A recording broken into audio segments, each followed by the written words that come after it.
तो गाइस कैसे हैं आप सब लोग। ट्रू साइको के एपिसोड 01 के साथ हाजिर हूं। तो एपिसोड की शुरुआत में माउंट हुआ सेक्टर का सीन दिखाया जाता है जहां पर लाशें पड़ी होती हैं, बहुत सारा ब्लड बिखरा होता है और यहीं पर दिखाते हैं कि कुछ सेक्टर्स के लोग वहां पर आते हैं क्योंकि जाहिर सी बात है माउंट हुआ के ऊपर अगर अटैक हुआ है तो बाकी के अलायंस के जितने सेक्टर्स हैं वो सभी लोग वहां पर जरूर आएंगे। तो बहुत ही पावरफुल फोर्सेज वहां पर इकट्ठी होकर आती है। बाकी के जितने भी राइटियस सेक्टर्स होते हैं उन सभी के लीडर्स भी वहां पर आए होते हैं। शाओलिन टेम्पल के, वू डैंग सेक्टर के और बाकी के टैंग फैमिली के लोग वहां पर आते हैं और आने के बाद जब खून खराबा देखते हैं, ग्राउंड के ऊपर खून की नदियां बहती हुई देखते हैं तो ये देखकर वो लोग हैरान हो जाते हैं। शाओलिन के मॉन्क कहते हैं, अमिताभा ये किस डीमन का काम है जिसने यहाँ पर खून की नदियां बहा दी। माउंट हुआ के सेक्टर का कोई एक इंसान भी जिंदा नहीं बचा। और बाकी के सभी लोग भी हैरान होकर कहते हैं, कौन है यहाँ पर, किसने ये सब कुछ किया है, कौन सा डीमन है, जल्दी से यहाँ पर बाहर निकलो। वुडेंग सेक्टर के एल्डर कहते हैं कि मुझे लगता है कि वहां पर कोई तो है जो अंदर से निकल कर आ रहा है। तो वहां पर सामने एक बिल्डिंग के अंदर से एक बंदा बाहर की तरफ निकल कर आता है और उसने वहां पर जो कपड़े पहने होते हैं उसके ऊपर प्लम ब्लॉसम बने होते हैं। इसका मतलब है कि वो माउंट हुआ का ही एक डिसाइपल है।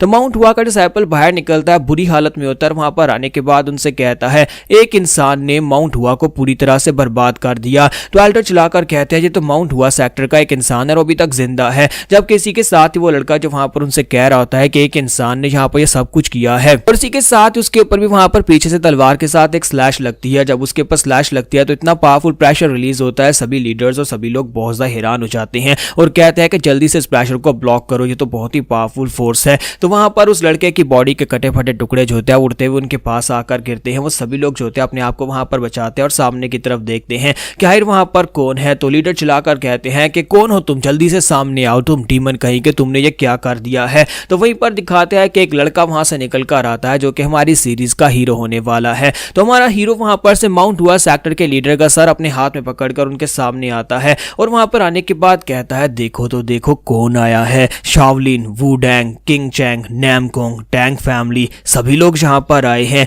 यहाँ पर तो पूरा रश लगा हुआ है। मैं यही तो चाहता था कि यहाँ पर पावरफुल फोर्सेस गैदर हो जाएं। तो नैमकोंग फैमिली के एल्डर चलाकर उसे कहते हैं, अपनी बकवास बंद करो और जल्दी से बताओ कि तुमने ये क्यों किया है, तुमने माउंट हुआ सेक्टर के सभी लोगों को क्यों मार डाला। तो इसी के साथ ही वो लड़का जो होता है उनसे कहता है कि मैं तो यहाँ पर ये सुनकर आया था कि माउंट हुआ सेक्टर एक बहुत ही पावरफुल सेक्टर है और उनकी तलवारबाजी की टेक्निक्स भी काफी ज्यादा पावरफुल हैं। मैं वही देखने के लिए यहाँ पर आया था। और साथ ही वहां पर लीडर का कटा हुआ सर उनकी तरफ फेंकता और कहता है, लेकिन यहाँ पर आने के बाद पता चला कि म्यूरम के बारे में जो कहानियां सुनाई जाती है वो सिर्फ कहानियां हैं। माउंट हुआ सेक्टर की तलवारबाजी की टेक्निक आखिर इतनी भी कमाल की नहीं थी और कहानियों के ऊपर भरोसा तो बिल्कुल भी नहीं किया जा सकता। तो इसी के साथ ही एबर्ट जो है वो चलाकर कहते हैं, ये तो माउंट हुआ सेक्टर के लीडर का सर है, तो अगर इसने यहाँ पर इसको भी मार दिया है तो इसका मतलब माउंट हुआ सेक्टर खत्म हो चुका है। तो इसी के साथ ही हमारा हीरो जो होता अपनी तलवार उनकी तरफ करता और कहता है कि अब तुम सभी लोग भी रेडी हो जाओ क्योंकि मुझे एक्साइटमेंट चाहिए, मुझे फाइट चाहिए और मुझे यहाँ पर वो तुम दे सकते हो।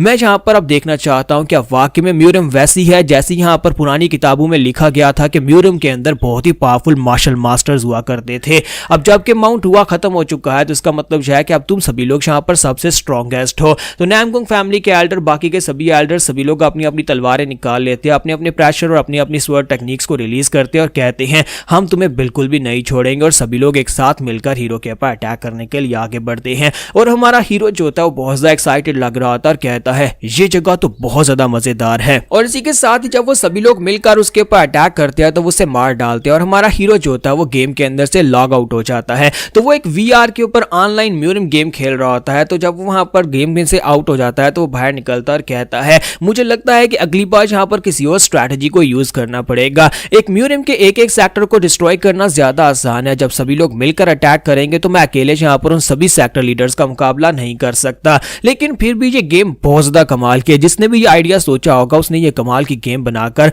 मेरे ऊपर तो एक एहसान कर दिया है क्योंकि मेरे जैसे साइकोपैथ के लिए इस तरह की गेम बड़ी कमाल की है। तो हमारा हीरो जो होता है जहां पर हमें इस गेम के बारे में बताता है कि रिसेंटली इस गेम को बनाया गया है और ये गेम जो है ये बहुत ज्यादा खास और बहुत ज्यादा फेमस हो गई इस वजह से क्योंकि इसके अंदर ब्रूटैलिटी है और बहुत ज्यादा वायलेंस है। इसके अंदर खास तौर पर म्यूरम का वो समय दिखाया गया है जब यहाँ पर लोगों के पास तलवारें हुआ करती थी। लोग खाना खाने से ज्यादा जरूरी अपने पास तलवार रखना समझते थे और तलवार के अंदर उनकी प्राइड हुआ करती थी। और जब ये गेम रिलीज हुई तो एक तो यहाँ पर बहुत ज्यादा फेमस हुई, लेकिन साथ ही इसके बारे में कंप्लेंट्स करने वाले भी बहुत सारे लोग थे, जिसकी वजह से इस गेम को जल्दी ही शट डाउन कर दिया जाएगा क्योंकि इस गेम की एक्स्ट्रा ब्रूटैलिटी और वायलेंस की वजह से इस गेम के ऊपर बहुत सारे एलिगेशंस लगे हुए हैं। तो हमारा हीरो जो होता है साथ ही वो टीवी के ऊपर एक न्यूज देख रहा होता है है जहां पर एक बिजनेसमैन के बारे में बताया जा रहा होता है। एक मिसिंग रिपोर्ट होती है कि एक बिजनेसमैन जो है वो पिछले कुछ दिनों से लापता है और उसके बारे में किसी को कुछ भी नहीं पता। तो उस बंदे का नाम मिस्टर नो होता है जो कि डाइडो कॉर्पोरेशन का मालिक होता है। तो इसी के साथ ही हमारा हीरो जो होता है वो कहता है कि आखिर वो बंदा कहां पर गुम हो गया होगा, डाइडो कॉर्पोरेशन का मालिक कहां पर जा सकता है। और इसी के साथ ही दिखाता है कि वहां पर उसके पीछे एक रूम होता है जहां पर रूम के अंदर से किसी के रोने की आवाज आ रही होती है। तो हमारा हीरो पीछे की तरफ घूमता और कहता है हाँ तुम भी जहां पर हो, मैं तुम्हारे बारे में तो भूल ही गया था। और इसी के साथ ही टीवी के ऊपर जो बंदा मिस्टर नो दिखाया जा रहा है वही बंदा वहां पर पीछे उसने उसे बांध कर रखा होता है। तो वो अपना हथौड़ा उठाता है और अपना हथौड़ा उठाकर उसके पास आ जाता है। तो मिस्टर नो जिसकी हालत पहले काफी ज्यादा बुरी होती है वो उसे कहता है मेरी मदद करो, मुझे यहाँ पर से जाने दो। तो वो उसे कहता है कि आखिर तुम मुझे यहाँ पर क्यों लेकर आए हो। जबकि हमारा हीरो जो होता है उसके सामने आकर बैठ जाता है और अपना हथौड़ा लेकर उसे कहता है अच्छा तो तुम चाहते हो मैं तुम्हारी मदद करूं? हाँ क्यों नहीं, मैं तुम्हारी मदद जरूर करूंगा। जबकि मिस्टर नो से कहता है कि प्लीज यहाँ पर मुझे छोड़ दो, तुमने यहाँ पर मुझे क्यों किडनैप किया है, मैं कोई खास इंसान नहीं और मैंने कुछ बुरा भी नहीं किया, तो फिर तुम यहाँ पर मुझे किडनैप करके क्यों लेकर आए हो। तो हमारा हीरो से कहता है कि अच्छा तो तुम कोई बुरे इंसान नहीं हो। और साथ ही वो उसके सामने अपने पास से पिक्चर्स निकाल कर रखता है और कहता है कि जरा इनको देखो, क्या तुम्हें शायद इनके अंदर से कुछ दिखाई देगा। तो पिक्चर्स जो होती है वो उस पिक्चर्स के अंदर मिस्टर नो ही होता है जो कि लड़कियों के साथ बुरे काम कर रहा होता है। क्योंकि असल में मिस्टर नो जो है वो एक कमीना किस्म का इंसान है जो कि लड़कियों को किडनैप करता है या फिर उनको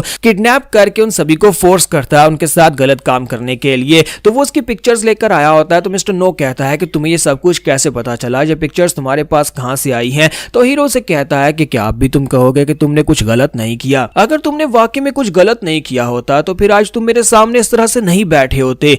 क्या तुम्हें वाकई में लगता है कि मैं कोई ऐसा इंसान हूं जो किसी निर्दोष को मारेगा? तो मिस्टर नो चिल्लाकर उसे कहता है लेकिन मैं यहाँ पर अपना पश्चाताप करने को तैयार हूँ, प्लीज मुझे बताओ कि मुझे क्या करना होगा, लेकिन प्लीज मुझे यहाँ पर मारना मत। लेकिन हमारा हीरो जो होता है वहीं पर उसे बालू से पकड़ता है और उसे कहता है कि मुझे ये लफ्ज से सख्त नफरत है। एक इंसान जब कमीने काम कर रहा होता है उस वक्त उसे याद नहीं आता और जब यहाँ पर वो मरने वाला होता है वो कहता है कि मुझे माफ कर दो। मुझे लगता है कि उन लड़कियों को जिनको तुमने मारा था उन्होंने भी तुम्हारे सामने माफी की भीख मांगी होगी, लेकिन क्या तुमने उनके ऊपर तरस खाया, क्या तुमने उनको माफ किया?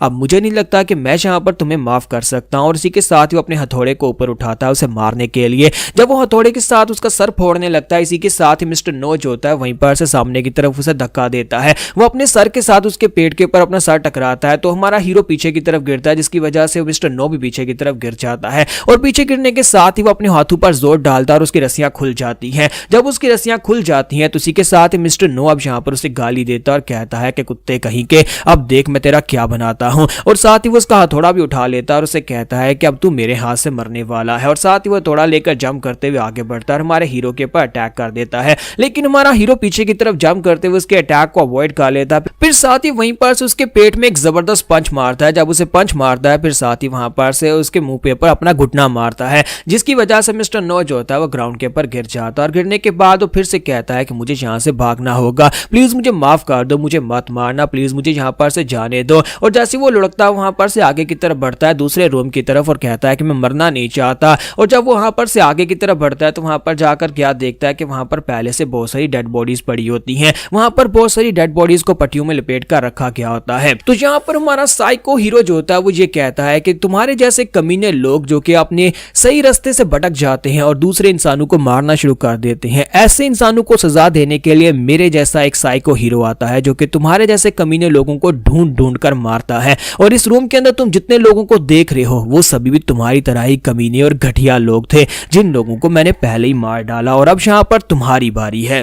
तो गाइस कैसी लगी आपको ट्रू साइको की एपिसोड 01? हमारा हीरो फिलहाल के लिए तो यहाँ पर ट्रू वर्ल्ड में है लेकिन उसके बाद वो म्यूजियम में भी जाएगा, गेम में नहीं बल्कि रियल वर्ल्ड में, और वहां पर जाने के बाद भी अपनी यही साइकोपैथिक काम करने वाला है जो कि काफी ज्यादा अमेजिंग और मजेदार स्टोरी में बताए गए हैं। तो एपिसोड की एक्सप्लेनेशन अच्छी लगी हो तो कमेंट करके जरूर बता देना और वीडियो को लाइक करना मत भूलना। Thank you. तो गाइस कैसे हैं आप सब लोग? ट्रू साइको के एपिसोड 02 के साथ हाजिर हो। तो लास्ट एपिसोड के एंड पे हमने देखा था कि हमारा साइको जो होता है वो आगे बढ़ता है अपना हथौड़ा लेकर, जबकि दूसरी तरफ मिस्टर नो जो होता है वो उस रूम में पहुंच जाता है जहां पर उसने पहले उस जैसे बहुत सारे क्रिमिनल्स को मारकर उनकी बॉडीज को रखा होता है। तो मिस्टर नो अब यहाँ पर भीख मांगना शुरू कर देता है और कहता है कि मुझे छोड़ दो, प्लीज मुझे माफ कर दो, मैं यहाँ पर से दोबारा ऐसा कोई काम नहीं करूंगा। लेकिन वो उसे कोई भी मौका नहीं देने वाला और उसे मार डालेगा। जब वो उसके करीब पहुंचता है और उसके ऊपर अटैक करने वाला होता है इसी के साथ ही पीछे का दरवाजा टूट जाता है। दरवाजा टूटता और वहां पर से पुलिस वाले लोग अंदर आते हैं। तो पुलिस वाले वहां पर भागते हुए अंदर आ जाते हैं और आकर उसे रंगे हाथों पकड़ लेते हैं और उसे कहते हैं कि जहां पर हो वहीं पर रुक जाओ। तो पुलिस का चीफ जो होता है वो अपनी गन निकालता है और उसे कहता है कि डोंग बोंग सू, बस करो, बहुत हो गया। हम तुम्हें यहाँ पर किडनैपिंग और साथ में मर्डर और साथ में बहुत सारे ऐसे घिनौने क्राइम जो तुम कर चुके हो उनकी वजह से हम तुम्हें गिरफ्तार करने के लिए आए हैं। अगर तुम रेजिस्ट करोगे तो तुम्हें यहीं पर गोली मार दी जाएगी, इसलिए रेजिस्ट करने के बारे में तो सोचना भी मत। जब किसी के साथ ही मार डोंग उन लोगों से कहता है, पुलिस को मेरे घर की लोकेशन के बारे में कैसे पता चला? ये लोकेशन तो बहुत ज़्यादा सिक्योर है। और इसी के साथ ही चीफ जो होता है वहां पर गोली चलाता है। वो उसके ऊपर गोली नहीं चलाता बल्कि उसके साइड के ऊपर गोली चलाता है उसे धमकाने के लिए और कहता है, मैंने कहा जहां पर हो वहीं पर रुके रहो और आगे से कोई बात मत करना, बस अपने हाथ अपने सर के पीछे रखो और हथौड़े को छोड़ दो। लेकिन हमारा डोंग जो होता है जब उसके ऊपर गोली चलती है तो उसकी साइको इंस्टिंक्ट्स और ज्यादा एक्टिवेट हो जाती हैं और इसी के साथ ही वो गेम के अंदर चला जाता है। यानी वो गेम को याद करता है कि गेम के अंदर भी उसने सेम इसी तरह की सिचुएशन को फील किया था जब उसके सामने दूसरे सेक्टर लीडर्स आकर खड़े हो गए थे। तो वो आगे से साइको की तरह हंसना शुरू कर देता है और कहता है कि क्या तुम्हें पता है कि इस इंसान ने कितने लोगों की जान ली है? इसने 6 लड़कियों का मर्डर किया है और उसके बाद तुम जहां पर इसे बचाने के लिए आ गए हो। तुम मुझे मारना चाहते हो जबकि असली का साइकोपैथिक किलर तो जहां पर तुम्हारे सामने बैठा है। इस कमीने को गोली मारो, मुझे नहीं। और अगर तुम ये कहो कि मैंने उन सभी लोगों को मारा है जिनकी डेड बॉडीज वहां पर अंदर पड़ी हैं तो ये गलत तो नहीं है, लेकिन वो सारे के सारे इसी घटिया इंसान की तरह कमीने लोग थे। वो क्रिमिनल से जिनको मैंने ढूंढ ढूंढ कर मारा, तो मैंने तो यहाँ पर तुम्हारा ही काम किया है। मैं तो बस एक ऐसा इंसान हूं जो कि इन लोगों को पकड़ता हूं, इन लोगों को मारता हूं जो लोग घिनौने काम करते हैं। तो बताओ कि मैंने यहाँ पर क्या गलत काम किया है? जबकि चीफ उसकी बात सुनने के बाद अपना सिगरेट जलाता है और उसे कहता है कि हमने तुम्हारे जैसे साइकोपैथिक किलर बहुत सारे देखे हैं जो कि इस तरह के सोच रखते हैं। उन्हें लगता है कि वो दुनिया के लिए कोई अच्छा काम कर रहे हैं, लेकिन तुम्हें यहाँ पर अधिकार किसने दे दिया कि तुम यहाँ पर इस तरह के क्रिमिनल्स को ढूंढो और उसके बाद उनको खुद से मारना शुरू कर दो? तुम एक साइको हो और हम तुम्हें यहाँ पर पकड़ कर रखेंगे ताकि तुम्हें यहाँ पर दोबारा कभी किसी को मारने का मौका ना मिल सके। जबकि मार डोंग वहां पर जोर जोर से हंसना शुरू कर देता और कहता है कि अब फिर से तुम वही पुलिस वाली बकवास बातें करना शुरू कर दी, जबकि पुलिस को भी अच्छी तरह से पता है कि तुम लोग कोई काम नहीं करते और तुम किसी काम के नहीं हो, ना ही तुम कुछ करने वाले हो। तुम्हारा डोंग जो होता है वहीं पर से अपना हथौड़ा उठाता है, घुमाकर वहां पर मिस्टर नो के ऊपर मार देता है। जब मिस्टर नो के ऊपर हथौड़ा मारता है इतनी देर में पुलिस वाला वहां पर अपनी गोली भी चला देता है। तो हमारा डोंग जो होता है वहां पर बिना हिचकिचाए अपना हथौड़ा चलाकर वहां पर मिस्टर नो का सर फोड़ देता है। मिस्टर नो तो वहां पर मर जाता है, लेकिन वो गोली उड़ती हुई सीधी आकर हमारे डोंग को लगती है। तो वो सोच रहा होता है कि क्या मुझे यहाँ पर कोई दूसरा चांस मिलेगा? तुम्हारा डोंग सोच रहा होता है कि काश अगर मुझे यहाँ पर कोई दूसरा चांस मिले, काश यहाँ पर ये कोई मानवा की तरह हो जहां पर इंसान मरने के बाद रीइंकार्नेट होता है। तो मैं म्यूरियम जैसी जगह में जाना चाहूंगा, एक ऐसी जगह जहां पर मेरे सामने बहुत सारे क्रिमिनल्स हों, बहुत सारे घटिया लोग हों जिनको मैं चुन चुन कर मार सकूं, मैं खून खराबा कर सकूं, मैं सभी को मार डालूंगा। हमारे डोंग को जब वहां पर गोली लगती है और मरने से पहले वो यहाँ पर आखिरी वर्ड यही कहता है कि काश मैं यहाँ पर म्यूरियम के अंदर दोबारा जिंदा हो जाऊं। तो इसी के साथ ही वो अपनी आंख खोलता है, कोई उसके ऊपर पानी डालता है तो उसे कहता है कि कमीने जल्दी से उठ जा। तो डोंग उठकर बैठ जाता है और कहता है क्या क्या मैं अभी तक जिंदा हूं? तो उसके सामने जो बंदा आता है उससे कहता है कि हाँ मुझे भी लगा था कि तुम मर गए हो लेकिन तुम अभी तक जिंदा हो। तो उसी के साथ उसके सामने जो बंदा होता है वो उसे कॉलर से पकड़ता है, उसे उठाकर कहता है कि कमीने कहीं के क्या तुम्हें पता भी है कि तेरी इस घटिया बॉडी को मार्केट प्लेस से उठाकर घसीट कर यहाँ पर लाने में मुझे कितनी ज्यादा दिक्कत का सामना करना पड़ा है? कमीने कहीं के अगर तू वहीं पर मार्केट में मर जाता तो फिर मुझे तुझे उठाकर वापस नहीं लाना पड़ता। और साथ ही उसे फिर से एक पंच मारता जिसकी वजह से हमारा डोंग उड़ता हुआ पीछे जाकर दीवार के साथ टकराता है। उसी के साथ ही वो बंदा जो होता है उसे वहां पर फेंकने के बाद कहता है कि अगर तू कल सुबह तक जिंदा रहा तो फिर से तुम्हें देखूंगा, और इसी के साथ ही वो चला जाता है। तो जब वहां पर से जा रहा था हमारा डोंग जो होता है वहां पर पड़े हुए एक पत्थर को उठाता है और उस पत्थर को उठाकर उसे मारने के लिए आगे बढ़ने लगता है।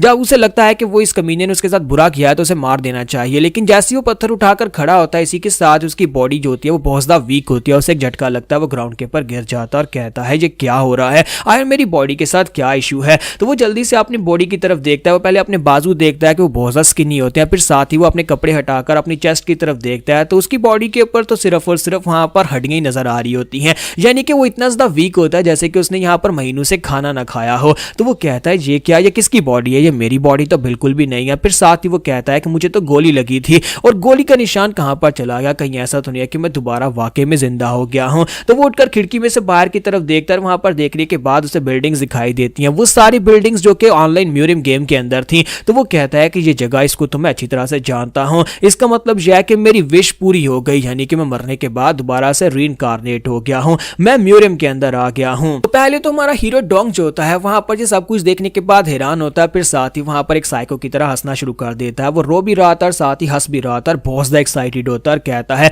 मेरी विश पूरी हो गई, मैं फाइनली यहाँ पर आ चुका हूँ। तो डोंग वहां पर एक साइको की तरह जोर जोर से हंस रहा होता है और अब यहाँ पर क्योंकि वो म्यूरियम के अंदर आ चुका है, वो सब कुछ कर सकता है जो वो करना चाहता है, जिसको मारना चाहता है वो उसको मार सकता है। तो इसी के साथ ही सुबह के वक्त का सीन दिखाता है कि हमारा डोंग जो होता है वो रेडी हो जाता है और वहां पर घोड़ू को चारा डाल रहा होता है, जबकि इसी के साथ ही वहां पर एक बंदा अंदर आता है और उसे कहता है ओए सोसम, जल्दी से मेरे साथ आ जाओ, मेरे पास एक बहुत ही जरूरी काम है और वो तुमसे करवाना है, अब जल्दी से मेरे साथ आओ। तो इसी के साथ ही वहां सोसम उसे कहता है क्या मुझे अभी आना होगा, लेकिन अभी तो मैं यहाँ पर घोड़ू को चारा डाल रहा हूँ, अभी तक मैंने यहाँ पर घोड़ू की पार्टी को भी साफ नहीं किया, मुझे ये सारा काम खत्म करना होगा। जबकि मास्टर डोंगचिल जो होता है वो आके बढ़ता है, उसके मुंह से पकड़ता है और उसे कहता है बकवास बंद कर, मैंने यहाँ पर जब तुम्हें कोई काम कहा है तो चुपचाप मेरे साथ चल, मैंने कहा कि मेरे साथ आओ तो मेरे साथ आना है, अब अपना मुंह मत चलाया कर। डांगरी क्लैन के लोग तुम्हारे जैसे एक बेगर को यहाँ पर रहने के लिए जगह दे रहे हैं और खाना पीना दे रहे हैं, तो इसका मतलब ये नहीं है कि तू अपनी जगह अपनी औकात भूल जाए, तू यहाँ पर मेरे सामने बात नहीं कर सकता, जब मैं तुम्हें कहूँ तो चुपचाप मेरे साथ चल, तुम सिर्फ और सिर्फ एक गुलाम और तुम्हें गुलाम की तरह यहाँ पर खरीद कर रखा गया है, जब भी तुम्हें काम का कहा जाए तो तुम्हें काम करना है। और इसी के साथ ही वो जो होता है उसके साथ वहां पर से बाहर चल पड़ता है। तो यहीं पर से मैं बाहर का सीन दिखाता है जहां पर हमारे डोंग को भेजा जाता है, तो वहां पर बहुत सारी तलवारों का ढेर पड़ा होता है। वहां पर जो बंदा होता है वो उसे कहता है कि ये क्या डोंग हो, तुम यहाँ पर आए हो, मास्टर माचिल कहाँ पर है, उसने कहा था कि वो अपने साथ यहाँ पर सोसम को लेकर आएगा। तो वो उसे कहता है कि तुम्हें तो पता है कि मास्टर माचिल किस तरह का इंसान है, वो बुढ़ा हो चुका है लेकिन उसका ठरक पुना खत्म नहीं होता, वो इस वक्त फीनिक्स टावरन में एंग के साथ मजे कर रहा है, इसलिए मैं यहाँ पर सोसम को अपने साथ लेकर आया हूँ। तो वो शॉपकीपर होता है वो उसे कहता है लेकिन क्या तुम्हें लगता है कि तुम दोनों अकेले यहाँ पर ये सारे की सारी चीजें उठा लोगे, क्योंकि ये बहुत ज्यादा और तुम सिर्फ 2 लोग हो।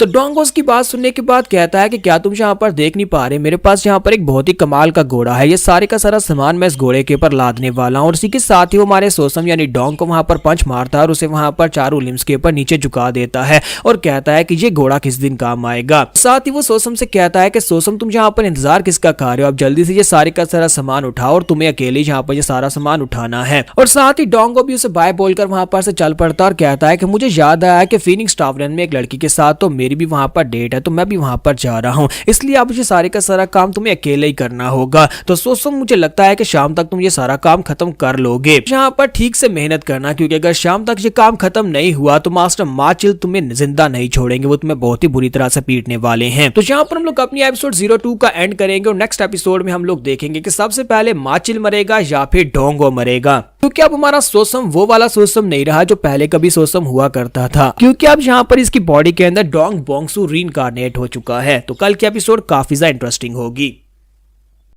तो गाइस कैसे हैं आप सब लोग, ट्रू साइको के एपिसोड 03 के साथ हाजिर हूं। तो लास्ट एपिसोड के एंड पे हमने देखा था कि डूहान हमारे सोसैम को वहां पर उस बंदे के पास छोड़कर चला जाता और कहता है मैं एक लड़की से मिलने के लिए जा रहा हूं, ये सारी की सारी तलवार और जितना भी कबाड़ है सारा उठाकर घर पहुंचा देना, तुम्हारे सोसैम बेचारे को अकेले ये काम करना पड़ेगा। तो वो शॉपकीपर बेचारा वो भी यहाँ पर उसके ऊपर तरस खा रहा होता है कि ये स्किनी सा लड़का यहाँ पर इतना सामान अकेले कैसे उठाएगा, लेकिन सोसैम को अकेले ये उठाकर लेकर जाना पड़ेगा। तो हमारा सोसैम जो होता है वहां पर सभी तलवारों को एक बड़े से कपड़े में बांधता है और उनको अपने कंधे के ऊपर उठाता है और वहां पर से आगे की तरफ बढ़ना स्टार्ट करता है। हालांकि वहां पर उसे उठाना काफी ज्यादा मुश्किल होता है, वो रास्ते में 1-2 बार गिरता है, वो उसे खींच कर जाने की कोशिश करता है लेकिन कपड़ा फट जाता है, जिसकी वजह से वो बेचारा फिर से वहीं पर गिर जाता है और जैसे तैसे वो उसे खींच कर वहां पर से आगे की तरफ लेकर जाता है। तो जब वहां पर डॉनरी हाउस में पहुंच जाता है तो वो शॉपकीपर उसे कहता है कि लड़के तुमने बहुत ही अच्छा काम किया, लेकिन मुझे लगता है कि अब तुम्हें रेस्ट कर लेनी चाहिए, अब जाओ थोड़ी देर बैठकर जहां पर रेस्ट कर लो, तुम्हारी हालत तो देखो ऐसे लगता है जैसे कि तुम मरने वाले हो,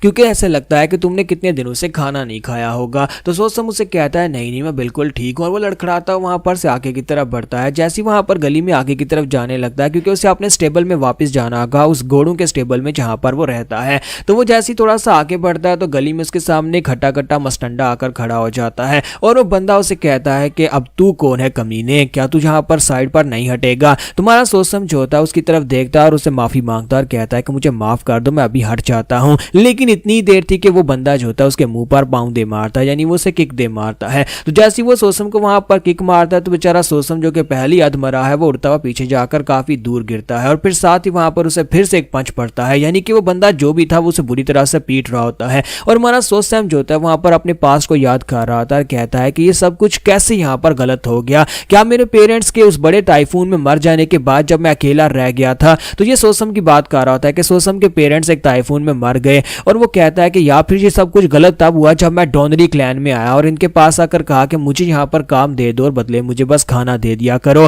क्या ये सब कुछ वहां पर से गलत हुआ। फिर साथ ही वो कहता है या फिर ये तब गलत हुआ जब मैं इस दुनिया में पैदा हुआ था, क्योंकि मेरे पैदा होने का कोई मकसद ही नहीं है, मुझे यहाँ पर पता ही नहीं है, मैं बस यहाँ पर जब से जिंदा हूँ तब से मार खा रहा हूँ। और उसके बाद हमारा सोसम जैसे तैसे वहां पर वापस टेबल में पहुंच जाता है, क्योंकि डोनरी क्लैन के लोग ही उसे उठाकर वापस लेकर जाते हैं। तो उसे इतनी बुरी तरह से मार पड़ती है कि वो बेचारा बोल भी नहीं पा रहा। तो इसी के साथ ही हमारा डोंग बोंगसू जो होता है वो उठकर खड़ा होता है, पानी के अंदर सोसम का चेहरा देखता है और कहता है कि लगता है कि मैं इस लड़के की बॉडी के अंदर रीइंकार्नेट हो गया हूँ या फिर जैसे तैसे मैं इस लड़के की बॉडी के अंदर आ गया हूँ, क्योंकि इस लड़के की हालत तो बहुत ज्यादा पैथेटिक है। इतनी बुरी हालत है कि यह लड़का मुझे लगता है कि कुछ दिन पहले यहाँ पर मर गया था और इस लड़के के मरने के साथ यहाँ पर मैं जब यहाँ पर दूसरी दुनिया में मरा तो मैं इस लड़के की बॉडी के अंदर आ गया हूँ और तब से यहाँ पर इस लड़के की बॉडी के साथ मैं स्टेबल के अंदर हूँ। मुझे इस दुनिया में आए हुए पूरा एक हफ्ता हो चुका है। जब से मैं इस लड़के की बॉडी के अंदर एंटर हुआ हूँ तब से मैं यहाँ पर मार ही खाए जा रहा हूँ। कोई यहाँ पर से आता है और मुझे आकर पीट देता है, कोई वहां से आता है और मुझे पीट देता है। और इसी के साथ ही वो कहता है कि मुझे यहाँ पर एक और चीज हैरान करने वाली दिखाई देती है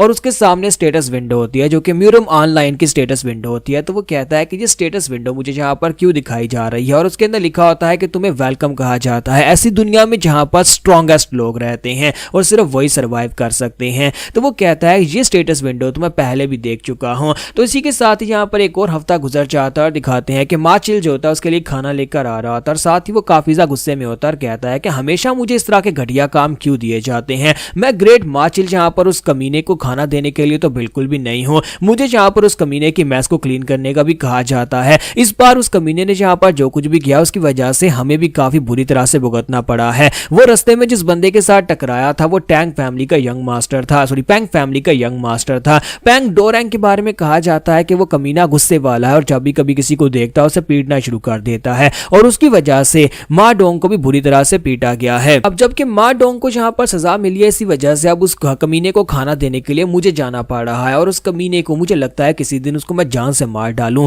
क्यों ना मैं उसे वाकई में जान से मार डालूं। अगर मैं यहाँ पर सोसम को मार डालता हूं तो फिर मुझे कभी इस घटिया इंसान को जाकर खाना नहीं देना पड़ेगा। फिर साथ ही वो कहता है लेकिन इसको कवर करना बहुत ज्यादा मुश्किल हो जाएगा क्योंकि किसी ने अगर मुझे ये करते हुए देख लिया तो फिर मेरे लिए काफी ज्यादा दिक्कत हो जाएगी। फिर साथ ही वो कहता है चलो छोड़ो इस बात को, किसी ना किसी दिन मुझे मौका मिलेगा और इस दिन मैं इस कमीने सोसम को मार डालूंगा। तो वो दरवाजे को किक मारता है, अंदर आता है, वहीं पर से प्याले को उसकी तरफ फेंकता है और कहता है कमीने कहीं के तू कितना यहाँ पर हमारे लिए मुश्किल क्रिएट करेगा, किसी दिन चुपचाप यहाँ पर गली में मर क्यों नहीं जाता। हर बार वहां पर मार खाता है किसी से और उसके बाद उठाकर हमें लेकर आना पड़ता है और उसे कहता है कि अब जल्दी से ये खाना खा ले वरना तू यहाँ पर भूख से मर गया तो फिर मेरे लिए दिक्कत हो जाएगी। तो हमारा सोसम यहाँ पर बैठे बैठे सोच रहा होता है कि मुझे यहाँ पर 2 हफ्ते हो चुके हैं और पिछले 2 हफ्ते से मैं यहाँ पर जो कुछ भी देख रहा हूँ, जो कुछ भी नोटिस कर रहा हूँ वो ये है माचिल और डोंगो 2 कमीने लोग हैं जो कि यहाँ पर मुझे खाना देने के लिए आते हैं और मेरे आसपास घूमते रहते हैं, जो कि मुझे ऑर्डर्स देते रहते हैं। माचिल जो भी यहाँ पर आता है, डोंगो वो दूसरा कमीना जो भी यहाँ पर नहीं है। और इसके अलावा मुझे यहाँ पर इन दोनों से जो इन्फॉर्मेशन मिली है उसके मुताबिक मैं एक ऐसी दुनिया के अंदर हूँ जहाँ पर सभी लोग चाइनीज कैरेक्टर्स की तरह हैं, इनके नाम भी चाइनीज है लेकिन इसके बावजूद ये चाइना नहीं है क्योंकि यहाँ पर कोई भी चाइनीज नहीं बोल रहा। यहाँ पर जितने भी लोग हैं वो सारे के सारे मार्शल आर्ट्स को प्रैक्टिस करते हैं और मुझे लगता है कि मैं किसी ऐसी दुनिया में आ गया हूँ जहाँ पर मार्शल आर्ट्स यूज होती है, क्योंकि यहाँ पर देखा जाए तो रियल वर्ल्ड में मार्शल आर्ट्स का नामो निशान नहीं है। असली के चाइना में भी मार्शल आर्ट्स नहीं हुआ करती थी। ये मार्शल आर्ट्स वैसी मार्शल आर्ट्स है जिसमें मास्टर्स उड़ सकते हैं, वो अपनी की पावर को यूज करके अटैक्स कर सकते हैं और किसी को भी अपनी एनर्जी के साथ मार सकते हैं। ऐसा सिर्फ और सिर्फ मांगा, मानवा और जैसे नॉवेल्स में होता है और मुझे लगता है कि मैं यहाँ पर वाकई में उस गेम के अंदर आ चुका हूँ क्योंकि म्यूरियम ऑनलाइन गेम के अंदर भी यही सब कुछ था। और मैं यहाँ पर इस बात को दावे से इसलिए कह सकता हूँ क्योंकि मेरे पास ये स्टेटस विंडो ओपन होती है। ये स्टेटस विंडो उस वक्त ओपन होती थी जब मैं अपनी दुनिया में बैठकर म्यूरियम ऑनलाइन गेम को खेलता था। तो अगर यहाँ पर जो स्टेटस विंडो ओपन हो रही है इसका मतलब यह है कि मैं गेम के अंदर हूँ। लेकिन जिस चीज की मुझे समझ नहीं आ रही वो ये है कि मैं इस दुनिया के अंदर क्या हूँ। क्या मैं एक प्लेयर हूँ जो कि मरने के बाद शायद वापस चला जाए, या फिर मैं यहाँ पर इस गेम के अंदर सिर्फ और सिर्फ एक इंसान हूँ जैसे बाकी हैं। क्योंकि ये गेम किसी भी एंगल से दिखाई नहीं देती। यहाँ पर जितने लोग हैं उन सभी के अलग अलग इमोशंस हैं, सभी को मैं फील कर सकता हूँ। वो सभी लोग खा सकते हैं, पी सकते हैं, कुछ भी कर सकते हैं। इसी तरह मैं भी यहाँ पर ये सब कुछ कर सकता हूँ। तुम्हारा सोच समझ भी वहीं पर बैठा होता है और इस बारे में सोच रहा होता है। किसी के साथ ही वहां पर मा डोंग पहुंच जाता है। तो मा डोंग उसे कहता है देखो तो देखो यहाँ पर क्या हो रहा है। जब मैं वहां पर उस पैंग फैमिली के कमीने से मार खा रहा था तुम्हारी वजह से, वहां पर तुम बैठे बड़े आराम से खाना खा रहे हो। तुम बेवकूफ के उस कमीने के रास्ते में आने की वजह से उस पैंग फैमिली के लोग हमारे ऊपर यहाँ पर पनिशमेंट दे रहे थे और हमें उनको कंपनसेट भी करना पड़ा। क्योंकि हालांकि मार भी तुम्हें पड़ी है, इसके बावजूद हमें कंपनसेट करना पड़ा है। कमीने कहीं कि अब मैं यहाँ पर अपना सारा गुस्सा तुम्हारे ऊपर उतारने वाला हूँ। तो मा डोंग जो होता है वो उसकी तरफ आके बढ़ता है। जब उसकी तरफ आके बढ़ता है तो इसी के साथ ही हमारा जो सोसम होता है जल्दी से अपना प्याला उठाता है और उसके अंदर जितना खाना होता है वो सारे का सारा अपने मुंह में भर लेता है। तो मा डोंग उसे कहता है कि लगता है कि तू यहाँ पर मार खाने से पहले अपना आखिरी खाना खाना चाहता है। तो चलो कोई बात नहीं, तूने खाना तो खा लिया, लेकिन आज मैं यहाँ पर वाकई में तुम्हें मार डालूंगा। जबकि दूसरी तरफ से हमारा डोंग जो होता है पूरी तरह से रेडी होता है। वो उस प्याले के अंदर जो कुछ भी होता है वो सब कुछ खाने के बाद उस प्याले को तोड़ देता है और उस प्याले के टुकड़ों में से एक नोकीला टुकड़ा उठाता है और उस टुकड़े को उठाकर वहीं पर से सामने मा डोंग के गले के अंदर दंसा देता है। और जब वहां पर मा डोंग के गले के अंदर दंसा आता है तो उसकी ब्लीडिंग होना शुरू हो जाती है और मा डोंग वहां पर अपना गला पकड़कर खड़ा होता है और कहता है कि सोसम कमीने जो तुमने क्या किया। तो वो उसे कहता है कि मा डोंग सोसम तो मर चुका है, अब तुम्हें यहाँ पर इस बात का आइडिया भी नहीं है कि सोसम की बॉडी के अंदर कौन आ गया है, क्योंकि मैं तुम्हारे जैसे ही कमीने लोगों का तो शिकार करता हूँ। सोसम उस टुकड़े के साथ ही उसे इतनी बुरी तरह से मारता है कि उसकी ब्लीडिंग इतनी ज्यादा होती है कि मा डोंग वहीं पर ग्राउंड के ऊपर गिर जाता है और मर जाता है। जबकि हमारा डोंग यानी सोसम जो होता है वो काफी ज्यादा खुश हो रहा होता है और कहता है कि इस बात से कोई फर्क नहीं पड़ता कि मैं इस गेम के अंदर एक इंसान हूँ या फिर एक प्लेयर हूँ, मुझे बस यहाँ पर इतना पता है कि इन लोगों को मारना है। इस जगह के ऊपर सिर्फ और सिर्फ एक ही कानून चलता है और वो ये है कि स्ट्रॉन्ग सर्वाइव करेगा और कमजोर मरेगा, और मैं जितनों को चाहूं उनको मार सकता हूं। तो यहाँ पर हमारी एपिसोड 03 का एंड होगा और नेक्स्ट एपिसोड में देखेंगे कि अब हमारा डोंग जो है वो आगे किस किस को मारने वाला है।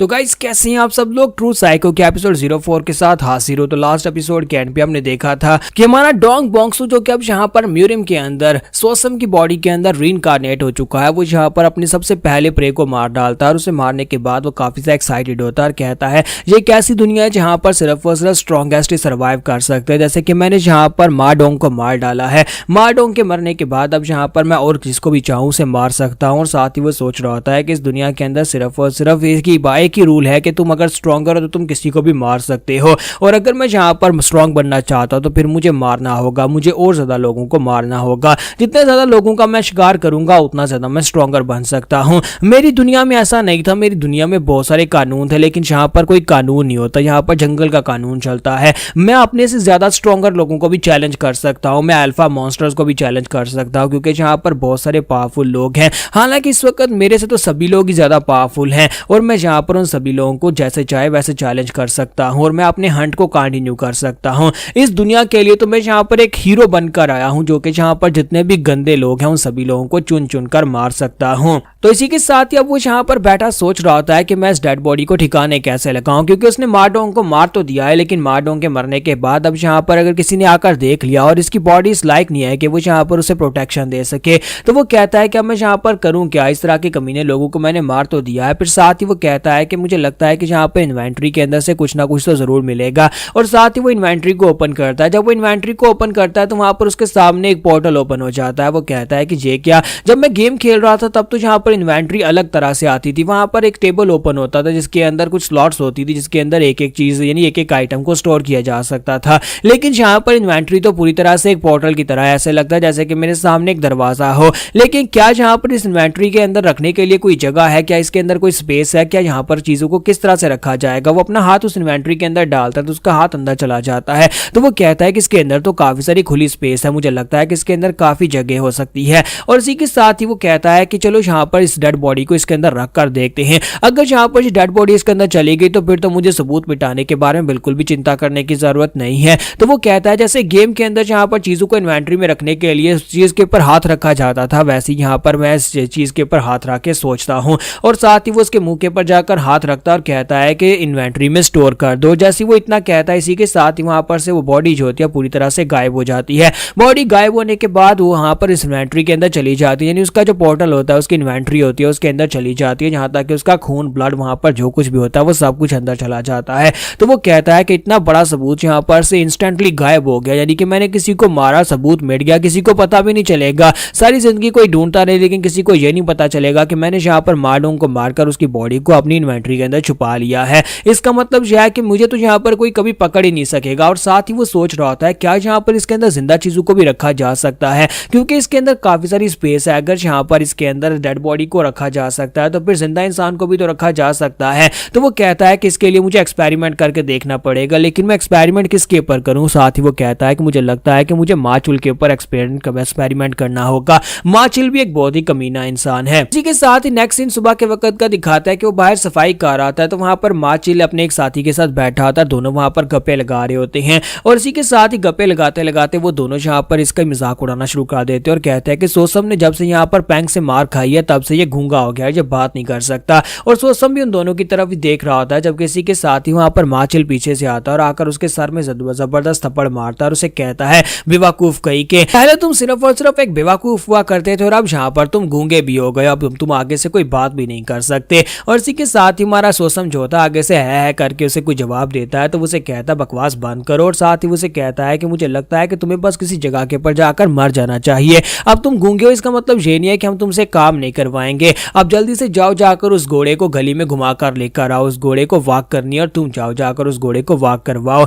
तो सोसम जो होता है फिर से वहां पर उसे इशारों में कहता है करके। तो इसी के साथ ही हमारा माचुल कहता है कमीना कहीं का, मैं तो पहले भी से यहाँ पर देखना ही नहीं चाहता और अब ऊपर से यहाँ पर ये घूंगू की तरह है करना शुरू कर दिया, यानी कि मुझे बिल्कुल समझ नहीं आती। अब यहाँ पर ये ठीक तरह से बात भी नहीं कर सकता। तो हमारा सोसम जो होता है वहां पर उस घोड़े को लेता और गली में चल पड़ता है। तो वो घोड़ा लेकर गली के अंदर चलता हुआ जा रहा था और बाजार में देख रहा होता है कि बाजार जो होता है वो रूटीन के मुताबिक चल रहा होता है, लेकिन वहीं पर साइड के ऊपर कुछ बच्चों को दिखाते हैं जो कि गली के कॉर्नर में छुपे होते हैं। और वो बच्चे जो होते हैं वहां पर से पत्थर निकालकर सोसम के ऊपर फेंकना शुरू कर देते हैं। तो एक पत्थर सीधा उड़ता हुआ आकर सोसम के सर में लगता है, जिसकी वजह से सोसम की ब्लीडिंग होना शुरू हो जाती है। और बच्चे बाहर निकलकर उसका मजाक उड़ा रहे होते हैं और कहते हैं देखो जरा बेवकूफ सोसम जा रहा है, पहले ये सिर्फ बेवकूफ हुआ करता था और अब यहाँ पर जो म्यूट भी हो गया है, यानी कि अब ये बोल भी नहीं सकता, देखो गूंगा सोसम जा रहा है। तो इसी के साथ हमारा सोसम जो होता है उन्हें घूर कर देखता है। जब उन्हें घूर कर देखता है तो बच्चे बहुत ज्यादा डर जाते हैं। फिर साथ ही हमारा सोसम जो होता है वहां पर वह करता है। तो जब वो इतना कहता है फिर साथ ही वो आगे बढ़ जाता है, क्योंकि वो बच्चों को तो नहीं मारेगा। इसी के साथ ही बच्चे कमीने जो होते हैं फिर से वहां पर पत्थर उठाते हैं और पीछे से उसके ऊपर फिर से मारना शुरू कर देते हैं।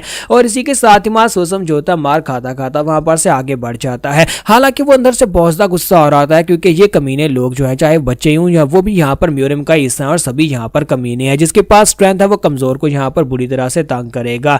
तो यहीं पर से नेक्स्ट सीन में कुछ दिनों के बाद का दिखाया जाता है कि माचुल जो होता है उसे यहाँ पर एक काम दिया गया होता है वेपन्स रूम की सफाई का, जहाँ कर उसे सारे के सारे वेपन्स को साफ करना होता है। तो वो कहता है कि जब से कमीना मार्डोंग यहाँ पर से गायब हुआ है, काफी दिन हो गए, 4-5 दिन से वो दिखाई नहीं दे रहा, वो कहीं पर गायब हो गया। मुझे लगता है कि कहीं पर पीकर मर गया होगा, अगर मर गया होगा तो ज्यादा ही अच्छा है। फिर साथ ही वो कहता है लेकिन अब उसकी जगह के ऊपर ये काम मुझे करना पड़ रहा है, मुझे लगता है कि यहाँ पर अब ये सारे के सारे वेपन्स मुझे साफ करने पड़ेंगे। जैसे ही वो दरवाजा खोलकर अंदर जाने लगता है तो सोसम वहां पर खड़ा होता है। तो वो कहता है कि ओए गूंगे तुम यहाँ पर क्या कर रहे हो, आखिर तुम्हारा इस रूम के अंदर क्या काम है। जब वो अंदर आता है तो वहां पर सोसम ने सारी की सारी सफाई कर दी होती है, सभी वेपन्स चमक रहे होते हैं। तो माचुल उसे कहता है क्या तुमने यहाँ पर मेरे लिए सारे का सारा काम किया है, तुमने तो यहाँ पर बहुत ही अच्छे से सफाई की है। तो वहां सोसम जो होता है वहां पर सर हिलाता है और उसे कहता है वाह वाह हाँ मैंने यहाँ पर ये सारी सफाई की है। तो माचुल जो होता है वो कहता है कि हालांकि यहाँ पर ये गूंगा हो चुका है, लेकिन मुझे लगता है कि जब से इसने यहाँ पर पैंग से मार खाई है तब से ये कंप्लीटली डिफरेंट पर्सन बन गया है।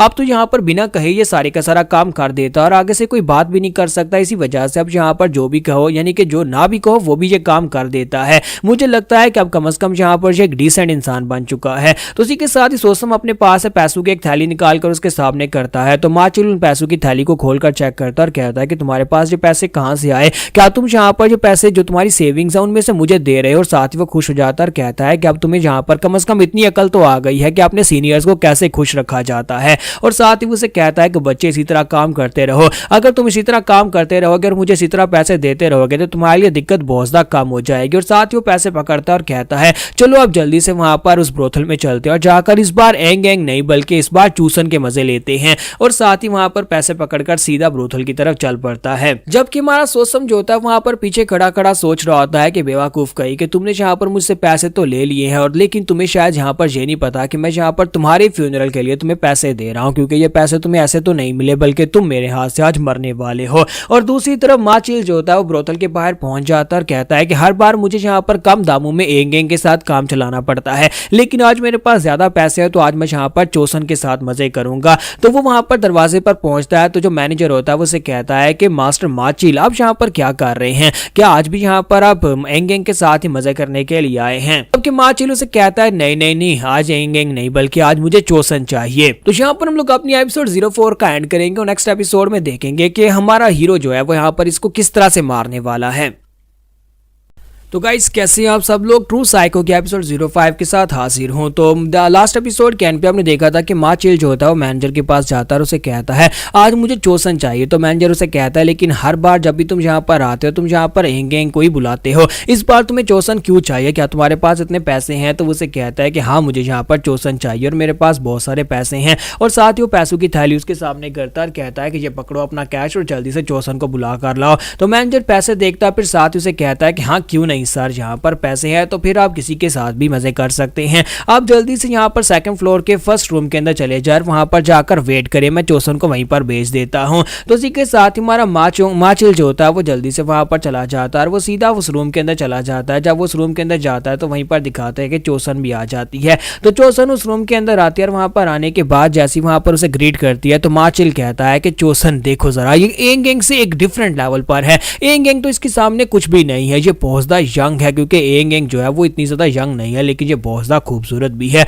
आज तो बहुत ज्यादा मजा आने वाला है। तो चोसन वहां पर आने के बाद से कहते हैं कि सर क्या मैं आपके लिए ड्रिंक बनाऊं। तो वो कहता है हाँ हाँ क्यों नहीं ड्रिंक बनाओ। और साथ ही उसे कहता है कि जरा मेरे करीब होकर बैठो ना, तुम इतनी दूर क्यों बैठी हो। तो वो कहते हैं कि सर और कितना ज्यादा करीब होकर बैठूं। तो वो कहता है बस थोड़ा सा और करीब आ जाओ, बल्कि यहाँ पर मेरी गोदी में आकर बैठ जाओ। और इसी के साथ ही दिखाता है कि वहां पर दीवार के अंदर यानी दीवार के साइड के ऊपर वहां पर दिखाते हैं कि एक छोटा सा होल होता है और उसके अंदर से एक रेड कलर की आंख दिखाई देती है कि कोई वहां पर से घूर कर उनकी तरफ ही देख रहा था। और ये हमारा सोसम होता है जो कि दूसरे रूम के अंदर होता है, दूसरे रूम के अंदर उस छोटे से होल के अंदर से छुपकर उन दोनों की तरफ देख रहा होता है। तो यहीं पर से थोड़ी देर पहले का सीन दिखाता है कि जैसे वहां पर माचिल ने अपने लिए रूम बुक करवाया, जैसे उसे पता चला कि उसे सेकंड फ्लोर के लास्ट रूम के अंदर जाना है और वहां पर से ऊपर सीढ़ियों की तरफ चला जाता है। तो इसी के साथ ही वहां पर मैनेजर को दिखाता है कि वो सोच रहा होता है कमीना माचिल हमेशा यहाँ पर एंग एंग के साथ मजे करने के लिए आता है, लेकिन इस बार यहाँ पर इसे चोसन चाहिए, ये बुढ़ा खूसट कहेगा। चोसन की उम्र इसकी बेटी की उम्र जितनी होगी, लेकिन खैर मुझे तो यहाँ पर पैसे मिल रहे हैं और वैसे भी तो ये सारी लड़कियां यहाँ पर धंधा करने के लिए आती हैं। और इसी के साथ ही वहां पर एक और कस्टमर पहुंच जाता है। तो वो कहता है कौन है वहां पर, वेलकम सर जल्दी से आ जाएं, आपको बताएं किस तरह की सर्विसेज चाहिए। जब वो वहां पर उसके करीब पहुंचता है तो इसी के साथ ही वो कहता है सोसम गूंगे कहीं के तुम यहाँ पर क्या कर रहे हो, एक तुम्हारे जैसे गरीब गूंगे का यहाँ पर क्या काम है। तो इसी के साथ ही वो उसे कहता है कि अब जल्दी से दफा हो जाओ इससे पहले कि मैं यहाँ पर तुम्हें पीटना शुरू कर दूं। लेकिन सोसम अपने पास से पैसों की थैली निकाल कर उसके सामने करता है और उसे कहता है देखो मेरे पास यहाँ पर ढेर सारे पैसे हैं, मैं मतलब वो बात नहीं कर सकता क्योंकि वो गूंगा बना हुआ है। तो इसी के साथ ही हमारा जो मैनेजर होता है वो उस थैली को खोलकर पैसे चेक करता है और काफी ज्यादा खुश हो जाता है और उसे कहता है अब जबकि तुम्हारे पास पैसे है तो इस बात से क्या फर्क पड़ता है कि तुम गूंगे हो, क्योंकि तुमने यहाँ पर कौन सा जुबान के साथ काम करना है। और इसी के साथ ही उसे कहता है सेकंड फ्लोर के सेकंड रूम के अंदर चले जाओ, मैं वहां पर तुम्हारे लिए एंग एंग को भेजूंगा, एंग एंग बहुत ही अच्छी और कुमार की लड़की है। तो हमारा सोसम जो होता है वो कहाँ कौन सा यहाँ पर मजे करने के लिए आया। तो इसी के साथ ही वहां पर सीढ़ियां चढ़ते हुए सेकंड फ्लोर की तरफ चल पड़ता है। तो यहीं पर से नेक्स्ट सीन जो होता है हमें अंदर का दिखाता है कि यहाँ पर हमारा जो सोसम होता है वो अपनी इन्वेंट्री के अंदर से माडोंग की बॉडी को बाहर निकालता है और उसे बाहर निकालने के बाद वहां पर उसके ऊपर प्रैक्टिस करता है कि कैसे यहाँ पर माचिल को मारना है। और उसके बाद वो माचिल के रूम के अंदर चला जाता है। वहां पर जाने के बाद अपने से हाथों के ऊपर जो पट्टियां लपेटी होती हैं उन दोनों पट्टियों के साथ वहां पर उस पट्टियों के साथ एक फंदा बनाता है और माचिल के गले में लपेट देता है और उसके पीछे वहां पर उसकी उसकी कमर के ऊपर पाँव रखकर उसको खींचना शुरू कर देता है ताकि उसका गला दबाकर उसे मारा जा सके। तो माचिल वहां पर पूरा जोर लगाता है, वो चिल्लाकर कहता है कौन कमीना है, कौन यहाँ पर मुझे मारने के लिए आया है। लेकिन हमारा सोच समझ होता है, वो पीछे से पूरा जोर लगा रहा था ताकि यहाँ पर उसकी गर्दन तोड़ सके या फिर उसका गला दबाकर उसे मार सके। और इसी के साथ ही वो बेचारा पीछे की तरफ गिर जाता है और पीछे गिरने के बाद पूरा जोर लगाता है और दिखाते हैं कि माचिल जो होता है वहां पर वो सांस नहीं ले पा रहा था और देखते ही देखते माचिल जो होता है उसकी सांस वहां पर बंद हो जाती है। और मां सोसम जो होता है इस चीज को बहुत ज्यादा एंजॉय कर रहा था और वो कहता है कि मैंने ये कर दिया, मैंने इस कमीने को मार दिया है। और इसी के साथ ही जैसे वहां पर माचिल जो होता है वो मर जाता है, तो माचिल के मरने के बाद मां सोसम बहुत ज्यादा खुश होता है और कहता है कि लो मैंने यहाँ पर ये काम कर दिया, इस कमीने को भी मैंने यहाँ पर ठिकाने लगा दिया। और उसके साथ ही वहीं पर बैठ जाता है और कहता है कि मैंने शुक्र है कि पहले यहाँ पर जो प्रैक्टिस कर ली थी, मैंने यहाँ पर माडोंग के ऊपर जो प्रैक्टिस की थी, मैंने माडोंग को इन्वेंटरी से बाहर निकाला और उसके ऊपर जो प्रैक्टिस कर ली। इसी के साथ उसने यहाँ पर माचिल को मारा कैसे है, उसने यहाँ पर उसी होल के अंदर से यानी कि उस जिस सुराख के अंदर से वो यहाँ पर उनकी तरफ देख रहा था वहीं पर उसने अपने हाथ को सामने की तरफ करते हुए उन दोनों को यानी कि उस चोसन लड़की को और साथ में यहाँ पर माचिल दोनों को अपनी इन्वेंटरी के अंदर स्टोर कर लिया, जबकि वो दोनों वहां पर तपातप कर रहे थे। और इसी के साथ उन दोनों को स्टोर करने के बाद वो उसने वहां पर अपनी इन्वेंटरी के अंदर जाकर उसको मार डाला है। और उसे वहां पर से मारने के बाद वो कहता है कि मुझे लगता है कि यहाँ पर ये स्पेशल इन्वेंटरी जो है ये हंट करने में मुझे काफी ज्यादा फायदा देने वाली है। और जब वो माचिल को मार बैठता है तो उसके पास विंडो ओपन होती है और उसकी विंडो ओपन होने के बाद उसका स्टेटस जो होता है वो थोड़ा सा बढ़ जाता है और वो लेवल 1 के ऊपर अपग्रेड हो जाता है। तो वो कहता है कि मुझे लगा ही था कि अगर ये गेम है तो फिर तो यहाँ पर मुझे एक्सपीरियंस मिलेगा, जितने ज्यादा लोगों को मैं यहाँ पर मारूंगा उतना ज्यादा मुझे एक्सपीरियंस मिलेगा। यानी कि लोगों को मारने पर एक्सपीरियंस मिलता है और एक्सपीरियंस जब बढ़ जाता है तो लेवल अप होता है, जब लेवल अप होता है तब हम लोग स्ट्रॉन्गर बनते हैं। जितने ज्यादा लोगों को यहाँ पर मार सकता हूँ उतना ज्यादा मुझे यहाँ पर स्टेटस विंडो में अपग्रेड मिलने वाला और मेरा लेवल अप होता जाएगा। यानी कि इस दुनिया में कमजोर नहीं रहूंगा, देखते ही देखते मैं यहाँ पर स्ट्रॉन्गर बन सकता हूँ। इस दुनिया में स्ट्रॉन्ग बनना बहुत ज्यादा आसान है, एक हंटर बन जाओ जहाँ पर दूसरों का शिकार करो, अगर दूसरों का शिकार करोगे तो फिर स्ट्रॉन्ग बन जाओगे। तो मान सोसम जो होता है वहां पर उसे मारने के बाद फिर साथ ही कहता है कि अगर काश मेरे पास यहाँ पर कैमरा होता तो मैं इस कमीने की एक पिक्चर बना लेता, कम से कम मुझे यहाँ पर पता होता कि मैंने कितने शिकार किया, मैंने कितने घटिया लोगों को मारा है। और उसको मारने के बाद वो कहता है कि चलो अब यहाँ पर सबूतों को मिटाते हैं। तो यहीं पर से रूम के बाहर का सीन दिखाते हैं कि हमारा मैनेजर जो होता है वहां पर माचिल के रूम के बाहर आकर खड़ा होता है और इसी के साथ ही एंगेंग को दिखाता है कि वो भागती वहां पर आती है और उसे कहती है सर प्लीज मुझे माफ कर दीजिएगा, लास्ट कस्टमर मेरी जान ही नहीं छोड़ रहा था। तो वो उसे कहता है कि एंगेंग मैं कितनी देर से यहाँ पर तुम्हारा वेट कर रहा हूँ और इस रूम के अंदर सोसम तुम्हारा वेट कर रहा। हालांकि वो एक गूंगा है और साथ ही वो सिर्फ और सिर्फ एक वर्कर है, लेकिन इसके बावजूद उसने काफी भारी रकम दी है, उसने पैसे दिए और तुम यहाँ पर उसे जाकर अच्छी सर्विस दोगी, अब जल्दी से अंदर चली जाओ। वो कहती है हाँ क्यों नहीं मास्टर, मैं अभी जाती हूँ। और इसी के साथ वो दरवाजा खोलकर अंदर आ जाती है और कहती है कि प्लीज मुझे माफ करिएगा। जबकि मैनेजर जो होता है वो सोच रहा होता है कि काफी वक्त गुजर गया है और अभी तक माचिल बाहर नहीं आया, मुझे लगता है कि वो यहाँ पर उसे अभी तक बाहर आ जाना चाहिए था। जब वो एंगेंग के साथ होता है तो तब तो वो 5 मिनट में बाहर निकल आता है और साथ ही वो जाता है दरवाजे के ऊपर नॉक करता है और कहता है ब्रदर माचिल, मुझे लगता है कि काफी वक्त हो चुका है, चोसन को किसी और कस्टमर को भी सर्व करना है, इसलिए तुम यहाँ पर क्या काम जल्दी खत्म कर सकते हो। लेकिन अंदर से कोई भी आवाज नहीं आती। तो मैनेजर कहता है कि कमीना कहीं का क्या मुझे इग्नोर कर रहा है, जबकि उसके यहाँ पर चोसन मिल गया तो मुझे लगता है कि वो उसके साथ ही अंदर ही सो ही गया है, मुझे लगता है कि मुझे खुद अंदर जाना चाहिए। तो वो चिल्लाकर उसे कहता है कि ब्रदर माचिल, अब यहाँ पर मुझे मत कहना कि मैं तुम्हारे अंदर घुस आया हूँ, क्योंकि तुम यहाँ पर रूल्स नहीं तोड़ सकते, 1 घंटे से तुम अंदर और इससे ज्यादा तुम अंदर नहीं रुक सकते। और वह दरवाजा खोलकर जैसे वहां पर अंदर आता है तो अंदर आने के बाद जो देखता है उससे वो बहुत ज्यादा घबरा जाता है, क्योंकि वहां पर माचिल की डेड बॉडी होती है जो कि वहां पर सीलिंग के साथ लटक रही होती है। तो यहीं पर से नेक्स्ट सीन में यहाँ पर आनहुई के बारे में बताया जाता है कि आनहुई एक ऐसा प्रोविंस है जो जिसके आसपास यहाँ पर आनहुई रिवर है और रिवर जो है आसपास काफी एरिया तक फैला हुआ है, जिसे यांगजी रिवर कहते हैं। और यांगजी रिवर की वजह से यहाँ पर ये पूरी लैंड जो है एक दूसरे के साथ जुड़ी हुई है। यांगजी रिवर के जरिए से यहाँ पर काफी सारे माल बेचने वाले लोग इस कॉर्नर में आते हैं और आकर काफी सारा माल बेचते हैं, जिसकी वजह से यहाँ पर काफी ढेरों सारा पैसा इकट्ठा होता है। अब जबकि यहाँ पर पैसा इकट्ठा होता है तो उसका मतलब जो है लुटेरे और बैंडिट्स भी यहाँ पर आते होंगे और उन लुटेरे और बैंडिट्स को दूर रखने के लिए यहाँ पर 2 पावरफुल सेक्टर्स हैं, कुछ पावरफुल और सेक्टर्स भी हैं, लेकिन उनमें से 2 पावरफुल सेक्टर्स हैं जो कि इस पूरे झांगू के अंदर सारे का सारा हिसाब किताब रखते हैं और यहाँ पर जस्टिस को बहाल रखते हैं। उनमें से एक सेक्टर नामगोंग क्लैन है जो काफी ज्यादा पावरफुल क्लैन है और दूसरा क्लैन डानरी क्लैन है। डानरी क्लैन और नामगोंग क्लैन के लोग पिछले कई सालों से यहाँ पर ये सब कुछ कर रहे हैं, यानी कि जितने भी लुटेरे बैंडिट्स लोग हैं उन सभी लोगों के लिए वो राइटियस सेक्टर का काम करते हैं, उन सभी को सजा देते हैं। तो अब यहाँ पर इनकी डिटेल इसलिए बताई जा रही है क्योंकि यहाँ पर एक बहुत ही खास किस्म का इन्वेस्टिगेशन यूनिट है जो कि इस सभी मामलों को इन्वेस्टिगेट कर रहा है, क्योंकि यहाँ पर लेटली कुछ ऐसे काम हो रहे हैं जिसमें लोग सुसाइड कर रहे हैं और जहां पर सुसाइड होने की वजह भी उन्हें पता नहीं चल रही। इसी वजह से अब यहाँ पर अगली एपिसोड में पता चलेगा कि उन्हें यहाँ पर क्या कुछ पता चलने वाला है। क्या उन्हें सोसम के बारे में कुछ पता चल पाएगा कि ये सब कुछ जो कुछ भी कर रहा है वो सोसम कर रहा है या नहीं। तो गाइस कैसे हैं आप सब लोग, ट्रू साइको के एपिसोड 06 के साथ हाजिर हूं। तो लास्ट एपिसोड के एंड पे हमने देखा था कि मैं डानरी क्लैन के एक स्पेशल हाल के बारे में बताया जाता है कि वहां पर एक ब्लैक क्रो हाल के नाम का एक इन्वेस्टिगेशन यूनिट है जिसके लीडर का नाम की डाई ही होता है। तो की डाई हो जो होता है जहां पर हर किस्म के मामला को इन्वेस्टिगेट कर दिया जिसमें मर्डरिंग शामिल होती है या किलिंग वगैरह इस तरह के जो भी वाक्य होते हैं। तो अब यहाँ पर पिछले एक महीने से ये हो रहा है कि काफी सारे लोग सुसाइड कर चुके हैं और उनके पास फिर से एक नई रिपोर्ट आती है। तो जब से वहां पर मास्टर की डाई हो उस पेपर को ओपन करते हैं और इस रिपोर्ट को पढ़ते हैं कि फिर से यहाँ पर एक नेचुरल सुसाइड का केस आया। उन्हें लगता है जैसे कि यहाँ पर एक सुसाइड प्लेग फैल गया हो, सभी लोग उन्हें सुसाइड करना शुरू कर दिया। अचानक से लोग यहाँ पर सुसाइड क्यों कर रहे हैं, तो वो कहते हैं पिछले कुछ महीनों से यहाँ पर ऐसा ही चल रहा है, लोग खुद से अपनी जान लेना शुरू कर दिया। जब भी यहाँ पर किसी को देखा जाए तो वो यहाँ पर किसी न किसी जगह के पर लटका हुआ मिलता है, यानी कि जब भी यहाँ पर कोई मरता है तो वो लटका हुआ मिलता है। जहाँ पर इतने ज्यादा सुसाइड क्यों हो रहे हैं? अगर हम लोग यहाँ पर पास्ट की बात करें तो पहले यहाँ पर महीने में कोई एक सुसाइड हुआ करता था, लेकिन अब यहाँ पर एक महीने में इतने सारे लोग मर चुके हैं।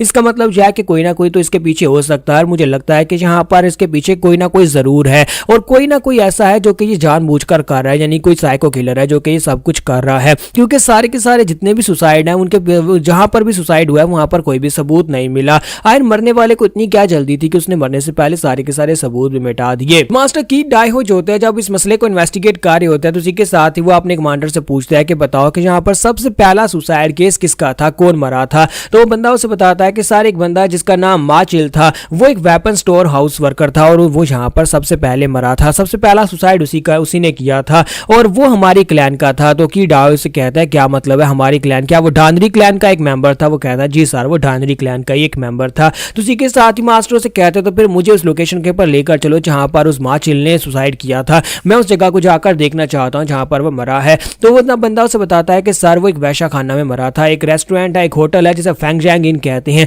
सभी लोग वहां पर मजे करने के लिए जाते हैं। और मैंने जब इन्वेस्टिगेट किया तो पता चला कि वो अक्सर वहां पर एक लड़की के साथ मजे करने के लिए जाता था, लेकिन आपको खुद वहां पर जाने की जरूरत नहीं है, वो कोई अच्छी जगह नहीं है। तो लीडर उसे कहता है नहीं, मुझे लगता है कि मुझे खुद इस मसले को हल करना चाहिए, ये मसला और भी ज्यादा बढ़ता जा रहा है, दिन ब दिन यहाँ पर केस बढ़ते जा रहे हैं। और इसी के साथ ही नेक्स्ट सीन जो होता है उसी होटल का दिखाया जाता है। ये लोग वहां पर पहुंचते हैं, वहां पर पहुंचने के बाद मैनेजर उन्हें उस लास्ट रूम में लेकर जाता है और कहता है जी सर यही वो रूम है। मैं यहाँ पर अच्छी तरह से मुझे याद है कि मैंने उसे यही रूम दिया था, मैंने उसे कहा था कि लास्ट रूम के सेकंड फ्लोर के लास्ट रूम के अंदर जाकर वेट करो, मैं वहां पर चोसन लड़की को भेजूंगा। मैं और चोसन हम दोनों को यहीं पर वो मिला था, वो ऊपर बीम के साथ उसकी बॉडी लटक रही थी। तो मास्टर वहां पर अंदर आते हैं और अंदर आने के बाद कहता है कि मुझे समझ नहीं आई कि आखिर एक बंदा यहाँ पर इस एक लड़की के साथ मजे करने के लिए आया और वहां पर आकर सुसाइड क्यों करेगा, वो यहाँ पर क्यों मरेगा, माचिल यहाँ पर क्यों मरा और किसने उसे मारा। और अंदर आने के बाद वो एक एक जगह को चेक करता है, वो दीवारों को चेक कर रहा होता है कि वहां पर लकड़ियां जो है बड़ी टाइटली लगी होती हैं और उनके अंदर कोई होल भी नहीं होता। ग्राउंड को चेक करता है कि उनको उखाड़ना भी पॉसिबल नहीं है। तो वो कहता है कि यहाँ पर कैसे कोई आकर अंदर आकर उसे मारकर वापस बाहर जा सकता है,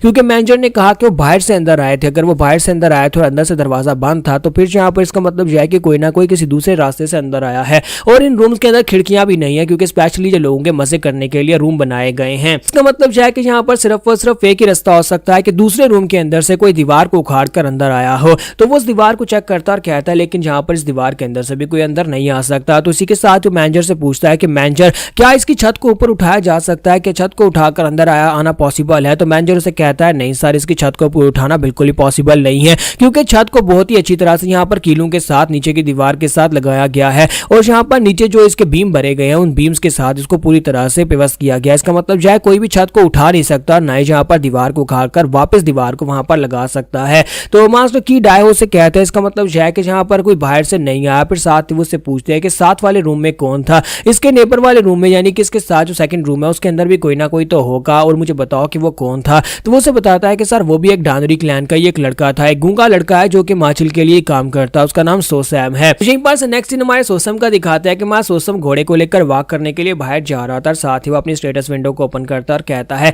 पिछले महीनों में मैंने जहां पर जितने भी लोगों को मारा है उन सभी को मारने के बाद मेरा स्किल लेवल जो है वो काफी ज्यादा बढ़ चुका है। मुझे लगता है कि बहुत ही जल्दी जब बार पूरा हो जाएगा तो मैं ब्रेक थ्रू करने के बाद लेवल 2 पर ब्रेक थ्रू कर लूंगा। और जब मैं ब्रेक थ्रू कर लूंगा तो फिर मैं हो सकता है कि स्ट्रॉन्गर बन जाऊं। और साथ ही वो कहता है कि ये यहाँ पर ज्यादा इसलिए बढ़ा क्योंकि कल मैंने जिस बंदे को मारा था वो एक मार्शल आर्टिस्ट था। इसका मतलब यह है कि एक मार्शल आर्टिस्ट को मारने पर मुझे यहाँ पर ज्यादा पॉइंट्स मिलते हैं और ज्यादा एक्सपीरियंस मिलता है। जितना ज्यादा एक्सपीरियंस मिलेगा उतना ज्यादा मैं स्ट्रॉन्गर बनता जाऊंगा। और अगर मैं यहाँ पर मार्शल आर्टिस्ट को मारना चाहता हूँ तो फिर उसके लिए मुझे एक्सपीरियंस की जरूरत पड़ेगी, क्योंकि मार्शल आर्टिस्ट को मारना मेरे लिए बहुत ज्यादा मुश्किल है। उनके पास स्पेशल पावर्स होती है और वो की पावर्स के साथ मेरे पर अटैक कर सकते हैं। अभी तक मैंने जितने लोगों को मारा वो सारे के सारे कॉमनर्स थे, यानी कि आम इंसान थे।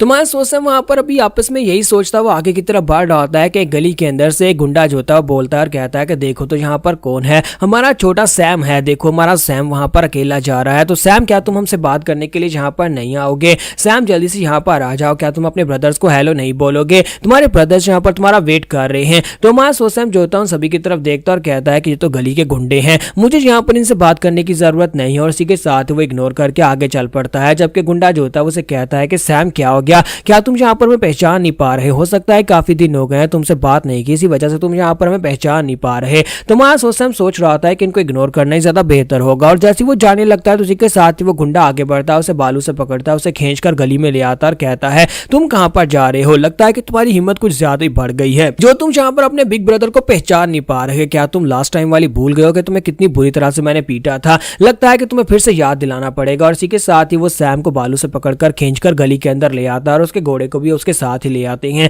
तो मैं सोच रहा होता है क्या मैं इस कमीने को यहीं पर मार डालूं और क्या आप इसे मारने के बाद मैं इसे सुसाइड का रूप दे सकता हूं, लेकिन गली के अंदर इसके साथ कुछ और भी गुंडे हैं, इतने सारे लोगों को मैं यहाँ पर कैसे मारूंगा? और वैसे भी यहाँ पर इन बेकार लोगों को मारकर मुझे क्या मिलने वाला है? इन सभी को मारकर मुझे कोई भी एक्सपीरियंस पॉइंट नहीं मिलेंगे। तो मैं सोच रहा होता है कि चलो चल के इनके पास से कुछ 2-4 पंचेस खाते हैं, क्योंकि गली के गुंडे हैं, मुझे 2-4 पंचेस मारेंगे और फिर मुझे छोड़ देंगे और उसके बाद मैं यहाँ पर से वापस चला जाऊंगा। लेकिन इसी के साथ ही वो उसे पीटना शुरू कर देते हैं और जैसे वहां पर वो एक जबरदस्त पंच मारता है, इसी के साथ ही पीछे से एक बंदा निकल कर आता है और उसे कहता है कि बस बहुत हो गया। और ये बंदा जो होता है एक मार्शल आर्टिस्ट होता है और वहां पर आने के बाद उसे कहता है कि मैं तुम लोगों से क्या कहा था कि सैम को यहाँ पर बड़े प्यार से लेकर आना है, लेकिन तुम यहाँ पर उसे खींचते हुए मारते पीटते लेकर आ रहे हो। तो वो गुंडा उसे कहता है कि लॉर्ड जैंग हो, आप प्लीज यहाँ पर माफ करिएगा, हम लोग तो बस यहाँ पर थोड़ा सा एंजॉय कर रहे थे। तो वो बंदा जैंगो जो होता है वो आगे बढ़ता जाकर उसके घोड़े के ऊपर हाथ फेरता और कहता है कि ये घोड़ा तो बहुत ज्यादा कमाल का है। मुझे लगता है कि ब्लैक सोसाइटी के लीडर को ये घोड़ा बहुत ज्यादा पसंद आएगा, क्योंकि उसने एक बार गली में इस घोड़े को देखा था और उसने कहा था कि उसे ये घोड़ा चाहिए। और इसी वजह से मैंने तुमसे कहा था कि सैम को खींचकर गली के अंदर लेकर आओ ताकि हम लोग इसके पास से घोड़ा ले सके। और इसी के साथ ही जैंगो जो होता है वहां पर अपने किलिंग इंटेंट को रिलीज कर रहा होता है। तो हमारा सैम देखकर समझ जाता है कि ये कमीना यहाँ पर मुझे जान से मारना चाहता है और मेरे पास से घोड़ा छीनना चाहता है। मुझे नहीं पता कि इसका प्लान क्या है, लेकिन ये कमीना शुरुआत से यहाँ पर यही चाहता है कि मैं इस जगह के पर मर जाऊं और ये घोड़ा लेकर चला जाए। लेकिन इस कमीने ने यहाँ पर गलत अपोनेंट को चूज कर लिया है। जो भी सोच रहा है वो यहाँ पर पॉसिबल नहीं होने वाला। और इसी के साथ ही हमारा जैंगो आगे बढ़ता है और उसे कहता है कि तुम यहाँ पर क्या सोच रहे हो? मैंने यहाँ पर दोबारा तुमसे नहीं पूछना, मैंने कहा कि क्या मैं इस घोड़े को लेकर जा सकता हूँ प्यारे सैम। तुम्हारा सैम जो होता है आगे से बोलता है और उसे कहता है कि तुम यहाँ पर जो सोच रहे हो कि मुझे मारकर इस घोड़े को ले जाओ, तो क्यों ना तुम इस घोड़े को ले जाओ और मुझे मार डालो। तो ये बात सुनते ही सभी लोग हैरान हो जाते हैं और कहते हैं लेकिन ये तो गूंगा था, ये बोल कैसे सकता है? और जैसे यहाँ पर वो इतनी बात करके हैरान हो रहे होते हैं, इसी के साथ ही हमारा सैम जो होता है वहीं पर से अपनी इन्वेंट्री को ओपन करता है। और आपको पता है कि उसकी इन्वेंट्री एक पोर्टल की तरह है और उसका पोर्टल 2 वे होता है, यानी कि वो एक साइड के ऊपर से हाथ डालता है और वहीं पर से उसके अंदर से तलवार पकड़ता है और दूसरी साइड के ऊपर से वो तलवार जो होती है वो सीधी जाकर जैंगो के गले के अंदर धंस जाती है। तो एल्डर जैंगो को वहां पर रिएक्ट करने का मौका ही नहीं मिलता, उस बेचारे को रिएक्शन करने का वक्त नहीं मिलता और वो ब्लेड जो होता है उसके गर्दन के अंदर धंस जाता है। और जैसे वहां पर जैंगो मरता है तो एल्डर जैंगो के मरने के साथ ही उसका एक्सपीरियंस पॉइंट उस लेवल पर पहुंच जाता है जहां पर वो ब्रेक थ्रू कर लेता है। और वो लेवल 2 में ब्रेक थ्रू करता है तो वहां पर जबरदस्त लाइट चमकती है और रोशनी निकलना शुरू हो जाती है। तो यहाँ पर हम लोग अपनी एपिसोड 06 का एंड करेंगे। नेक्स्ट एपिसोड में देखेंगे कि लेवल 2 के ऊपर ब्रेक थ्रू करने के बाद हमारा सैम कितना पावरफुल हो गया है। तो गाइस कैसे हैं आप सब लोग? ट्रू साइको के एपिसोड 07 के साथ हाजिर हो। तो लास्ट एपिसोड के एंड पे हमने देखा था कि हमारे सैम को वो गुंडे जो होते हैं वो जब खींचकर वहां पर अंदर लेकर जाते हैं, वहां पर एक एल्डर जैंगो निकलता है और हमारा सैम जो होता है जैंगो को मार डालता है। उसे मरने के साथ उसका लेवल अप हो जाता है और वहां पर से रोशनी चमकी थी। तो उसी के साथ ही विंडो ओपन होती है और उसे कहा जाता है कि तुमने लेवल 2 पर ब्रेक थ्रू कर लिया है। और ब्रेक थ्रू करने के साथ ही वहां पर जबरदस्त एनर्जी निकलती है और उसका लेवल अप होने के बाद वो और भी स्ट्रॉन्गर हो जाता है। ये देखने के बाद वो गुंडे जो होते हैं बहुत ज्यादा डर जाते हैं और कहते हैं ये तो एक डीमन है, ये तो एक मॉन्स्टर है, हमें यहाँ से भागकर जाना होगा। और वो लोग वहां से भागना शुरू कर देते हैं। वहां सोसम उसके बाकी के साथियों को वहां पर मार डालता है। वो गुंडा जो कि जिसने उसे खींचा था वो भाग जा रहा होता है और कहता है कि मुझे यहाँ से जाना होगा। और वो चिल्ला चिल्ला कर कह रहा था कोई मुझे बचा लो, कोई मुझे बचा लो। लेकिन इसी के साथ उसे वहां पर एक चीज के साथ वो टकरा जाता है, वहीं पर ग्राउंड के ऊपर गिर जाता है। जब वो ग्राउंड के ऊपर गिर जाता है तो उसी के साथ ही कोई उसे पीछे की तरफ खींच रहा है। तो वो हमारा सोसम होता है। सोसम उसकी टांग पकड़ता है और उसे खींचकर पीछे ले आता है, वापस उसी गली के अंदर ले आता है। और वो सोच रहा होता है कि मुझे लगता है कि अब मैं यहाँ पर मरने वाला हूँ, क्योंकि मैं यहाँ पर सिर्फ और सिर्फ इसे बुली करके इसके पास से कुछ पैसे लेना चाहता था। हर बार की तरह जब यहाँ पर जैसे गुजरता था मैं इसे पकड़कर गली में पीटता था और उसके पास से कुछ पैसे निकाल लेता था। और आज मैं बिल्कुल ऐसे ही चाहता था। ये तो जैंगो की वजह से वो कमीने को यहाँ पर इसके पास से घोड़ा चाहिए था, लेकिन ये गूंगा यहाँ पर बोल सकता है और मुझे इस बारे में पता भी नहीं था। और ऊपर से इसने यहाँ पर एल्डर जैंगो को मार दिया जो कि एक मार्शल आर्टिस्ट था। अगर यहाँ पर इसने उसको मार दिया तो फिर तो यहाँ पर मुझे भी मार डालेगा। तो इसी के साथ थोड़ी देर के बाद का सीन दिखाते हैं कि वो उसे खींचता है वहां पर और सीधा अंधेरी गली के अंदर ले जाता है। वहां पर लाने के बाद उसके बाकी साथियों को उसने मार दिया हुआ है। तो जब क्योंकि वो वहां पर बेहोश हो गया था तो वो गुंडे को जब होश आती है वो सामने की तरफ देखता है। तो मां सोसम कहते हो तो फाइनली तुम्हें होश आ ही गई। तो वो कहता है कि तुम एक डीमन हो, तुम एक डीमन हो, प्लीज मुझे यहाँ पर से जाने दो। जबकि सोसम अपना नाइफ लेकर उसकी गर्दन के ऊपर रखता है और उसे कहता है कि हाँ हाँ क्यों नहीं मैं यहाँ पर से तुम्हें जाने दूंगा। लेकिन पहले मुझे ये बताओ कि वो कमीना इंसान जिसको मैंने सबसे पहले मारा था वो कमीना इंसान क्या काम करता है, क्या वो भी तुम्हारी तरह एक गुंडा है? क्योंकि वो गुंडा दिखाई नहीं देता। तो वो गुंडा उसे कहता है कि क्या तुम यहाँ पर जैंगो की बात कर रहे हो, वो एक एल्डर है। तो हमारा सोसम उसे कहता है हाँ जो भी उसका नाम है। थोड़ी देर पहले उसने क्या कहा था कि वो घोड़ा किसको देना चाहता है जिसके लिए वो यहाँ पर मेरे पास से घोड़ा चोरी कर रहा था। तो वो कहता है कि वो यहाँ पर ब्लैक सोसाइटी की बात कर रहा था, क्या तुमने कभी ब्लैक सोसाइटी के बारे में नहीं सुना? तो सोसम कहता है कि नहीं मैंने तो कभी नहीं सुना। तो वो उसे कहता है कि ब्लैक सोसाइटी यहाँ पर एक अनऑर्थोडॉक्स म्यूजियम की एक गैंग है। यहाँ पर बहुत सारी ऐसी गैंग्स हैं जो कि अनऑर्थोडॉक्स म्यूजियम में आती हैं, क्योंकि दो तरह के म्यूजियम है, एक तरफ लाइटिस्ट लोग हैं और दूसरी तरफ यहाँ पर थग लोग होते हैं, गुंडे लोग होते हैं जिन लोगों ने अपनी एसोसिएशंस बना रखी हैं। तो यहाँ पर जैंगो के अंदर दो तरह की पावरफुल फोर्सेज हैं, एक ब्लैक सोसाइटी है जो कि गुंडों की फोर्सेज है। तो इसी के साथ ही वो उसे कहता है कि क्या वो यहाँ पर इस ब्लैक सोसाइटी का कोई एल्डर था? तो वो कहता है कि मुझे नहीं लगता कि वो ब्लैक सोसाइटी का कोई एल्डर था, लेकिन अगर वो यहाँ पर कोई एल्डर बनना चाहता है तो इसी वजह से वो तुम्हारे पास से घोड़ा छीनना चाहता था, ताकि वो ब्लैक सोसाइटी के लीडर को जाकर घोड़ा रिप्रेजेंट करके तोहफे में उसके पास से या उसका फेवर ले सके। सोसम उससे पूछता है कि मुझे ब्लैक सोसाइटी के लीडर के बारे में बताओ। तो उसे कहता है कि ब्लैक सोसाइटी के लीडर का नाम बैंग बैंग पोयोम है। बैंग बैंग पोयोम ने यहाँ पर तुम्हें मारने के ऑर्डर्स दिए थे, उसी के लिए तो जैंगो यहाँ पर तुम्हें हमारे जरिए से खींचकर अंदर लेकर आया था ताकि वो हम लोग यहाँ पर तुम्हें मार डाले और उसके बाद वो घोड़ा लेकर जा सके। तुम्हारा सोसम सोच रहा होता है कि अब मुझे यहाँ पर पहली बार पता चला है कि इस जगह के ऊपर अनऑर्थोडॉक्स ग्रुप भी हैं। यानी कि पहले तो यहाँ पर सारे के सारे मुझे यही पता था कि मार्शल मास्टर्स हैं, लेकिन मार्शल आर्टिस्ट के अलावा यहाँ पर मार्शल आर्टिस्ट को भी दो ग्रुप्स में तकसीम किया गया है। तो हमारा सोसम उसे कहता है कि अब मुझे यहाँ पर इस अनऑर्थोडॉक्स ग्रुप के बारे में हर एक चीज बताओ, तुम ब्लैक सोसाइटी के बारे में क्या जानते हो और इसके अलावा यहाँ पर और कितने ग्रुप्स हैं जो कि गुंडों के हैं, यानी कि इस तरह के अनऑर्थोडॉक्स ग्रुप हैं, उनके बारे में मुझे सब कुछ चाहिए होगा। अगर तुम मुझे बताओगे तो फिर मैं तुम्हें जिंदा छोड़ दूंगा। तो वो गुंडा बहुत ज्यादा खुश हो जाता है और कहता है कि इसका मतलब यह है कि मैं बच जाऊंगा, और इसी के साथ उसे वहां पर बताना स्टार्ट करता है। तो वो उसे यहाँ पर सारी डिटेल्स बता देता है, लेकिन साथ ही मात सोसम उसको मार डालता है और उसके मरने के बाद वो उसकी बॉडी को अपनी इन्वेंट्री के अंदर रख लेता है और कहता है कि मैंने यहाँ पर से हर एक सबूत मिटा दिया है, क्योंकि हर एक जगह को क्लीन करना पॉसिबल नहीं होता। और वहां पर वो आसपास देखता है और कहता है कि मैंने इस जगह को पूरी तरह से क्लीन कर दिया है। वहां पर उस जगह को क्लीन करने के बाद मां सोसम कहता है कि लेकिन आज मुझे यहाँ पर कुछ नई बातें पता चली हैं अनऑर्थोडॉक्स फैक्शन के बारे में, कि जहाँ पर अनऑर्थोडॉक्स फैक्शन भी है। पहले मैं यहाँ पर सिर्फ शिकार ढूंढ रहा था, फिर चाहे वो राइटियस फैक्शन से हो या फिर किसी और फैक्शन से हो,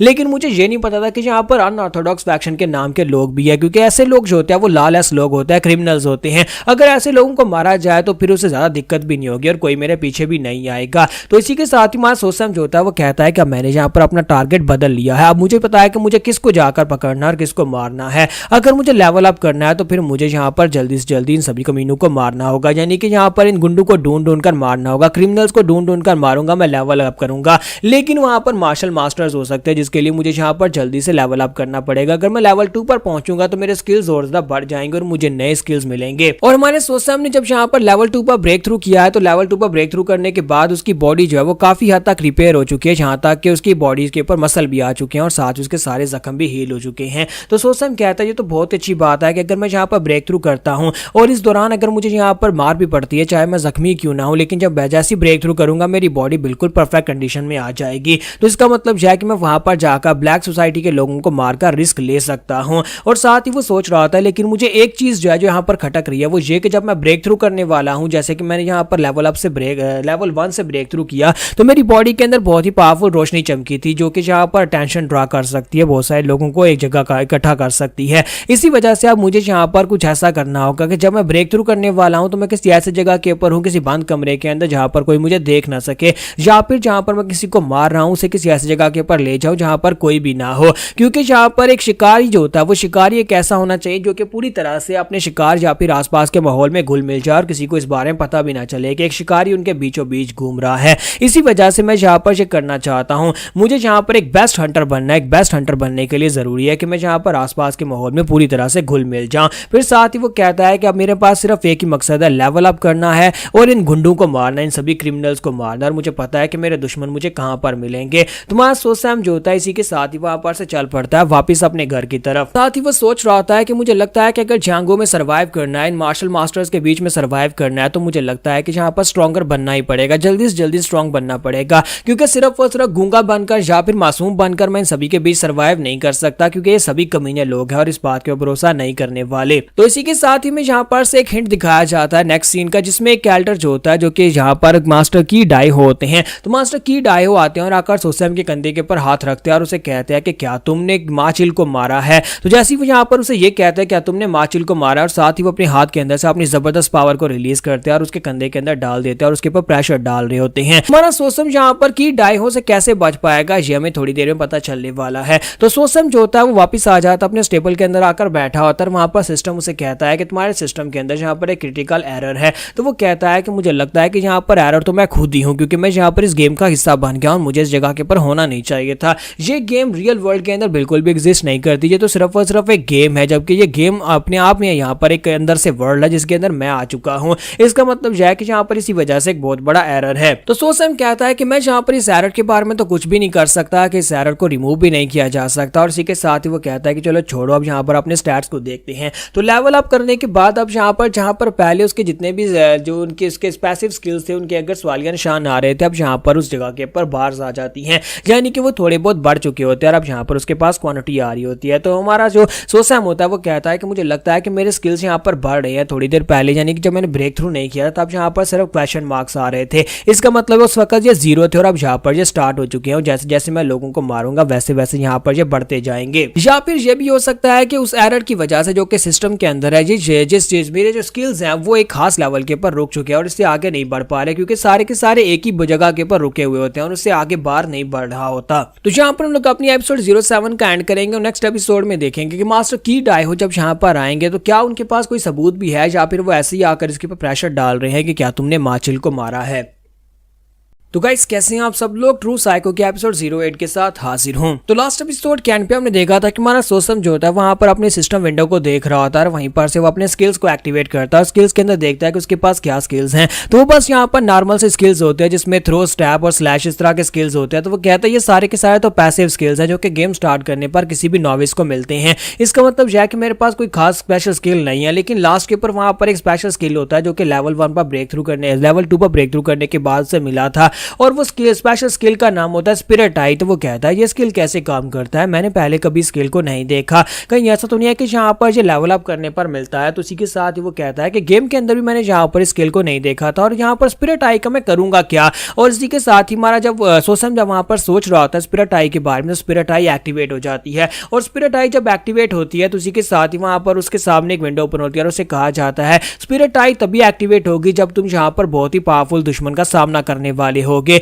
जब एक पावरफुल दुश्मन जो है वो तुम्हारे 20 मीटर के रेडियस में होगा तब यहाँ पर स्पिरिट आई एक्टिवेट हो जाएगी और तुम्हें बताएगी कि दुश्मन तुम्हारे करीब पहुंच चुका है। इसी के साथ ही वहां पर काउंट टाइमर स्टार्ट हो जाता है और उसे यहाँ पर 20 सेकंड्स का समय दिया जाता है कि 20 सेकंड के टाइम के अंदर वो यहाँ पर तुम्हारे पास पहुंच जाएगा। एक बहुत ही पावरफुल दुश्मन तुम्हारी तरफ आगे बढ़ रहा है और सिस्टम उसे वार्निंग दे रहा होता है और कहता है कि एक दुश्मन जिसके यहाँ पर पावर लेवल में तुम्हारे लेवल से 10 गुना ज्यादा पावर डिफरेंस है, यानी कि अगर देखा जाए अगर वो इस गेम का हिस्सा होता तो उसके पास यहाँ पर इस वक्त लेवल 10 होता और तुम तुम इस वक्त लेवल 2 के ऊपर हो। तो वो कहता है कि ये क्या, इसका मतलब जो है कोई बहुत ही पावरफुल मार्शल मास्टर मेरी तरफ आगे बढ़ रहा है। तो वो कहता है क्या मुझे यहाँ पर से भाग जाना चाहिए, मुझे क्या करना चाहिए। लेकिन साथ ही सोसम कहता है कि मुझे लगता है कि मैं यहाँ पर ऐसे ही घबरा रहा हूँ, ये कोई दुश्मन नहीं है, बल्कि यहाँ पर डानरी क्लैन के अंदर कोई दुश्मन कैसे आ सकता है और मेरा दुश्मन कैसे हो सकता है, क्योंकि डानरी क्लैन एक फेमस क्लैन है। यहाँ पर अगर इनके ऊपर अटैक हुआ है तो किसी का यहाँ पर मेरे पर आकर अटैक करने का क्या ही तुक बनता है, क्योंकि मैं तो सिर्फ और सिर्फ एक काम सा सर्वेंट हूँ और मुझे यहाँ पर मारने के लिए कोई क्यों आएगा। मुझे लगता है कि सिस्टम यहाँ पर जो भी मेरी तरफ आगे बढ़ा वो स्ट्रॉन्गर है, इसी वजह से उसे यहाँ पर मेरा दुश्मन कह के पुकार रहा है,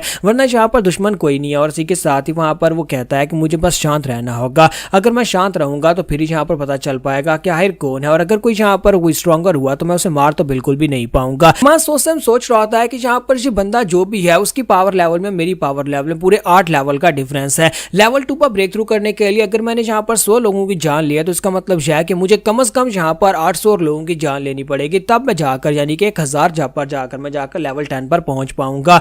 तो मुझे यहाँ पर फिलहाल के लिए उसके सामने अपना सर झुकाकर ही बैठना पड़ेगा। और इसी के साथ ही वहां पर टाइमर जो होता है वो 4 सेकंड, 3 सेकंड, 2 सेकंड, 1 सेकंड पर पहुंच जाता है। दरवाजा खुलता है, वहां पर की डाइहो अंदर आ जाते हैं, वो अपने कमांडर के साथ वहां पर अंदर आते हैं और सोसम उनके सामने खड़ा होता है। तो वो सोसम के पास आते हैं, उसके कंधे के ऊपर हाथ रखते हैं और कहते हैं कि लड़के क्या तुम्हारा नाम सोसम है, और साथ ही उसे कहते हैं क्या तुमने माचिल को मारा है। तो सोसम बहुत ज्यादा घबरा जाता है और आगे से वाह वाह करना शुरू कर देता है, क्योंकि वो गूंगा होने की नौटंकी कर रहा है और कहता है कि मैं मुझे नहीं पता। लेकिन मास्टर जो होते हैं वहीं पर से अपनी एनर्जी को उसकी बॉडी के अंदर डालते हैं। जब वो अपनी की पावर को माय सोसम की बॉडी के अंदर डालते हैं उसे एक जबरदस्त झटका लगता है। तो सोसम को ऐसे लगता है जैसे उसकी बॉडी के अंदर वहां पर बिजली चली गई हो। लेकिन मास्टर की डाइहो जो होता है वो उसकी बॉडी को एग्जामिन कर रहे होते हैं, वो देखना चाहते हैं कि क्या इसकी बॉडी के अंदर कोई मार्शल आर्ट्स के ट्रेसेस हैं या नहीं। तो वो उसकी कोर तक जाते हैं जहां पर उसकी डेंटियान्स होती है और वहां पर उसकी कोर बिल्कुल एम्प्टी होती है। और इसी के साथ ही मास्टर पीछे की तरफ मुड़ जाते हैं। सोसम जो होता है वो उसे कहता है कि ठीक है बच्चे तुम रेस्ट करो, और साथ ही वो अपने लीडर से कहता है कि चलो यहाँ से चलते हैं।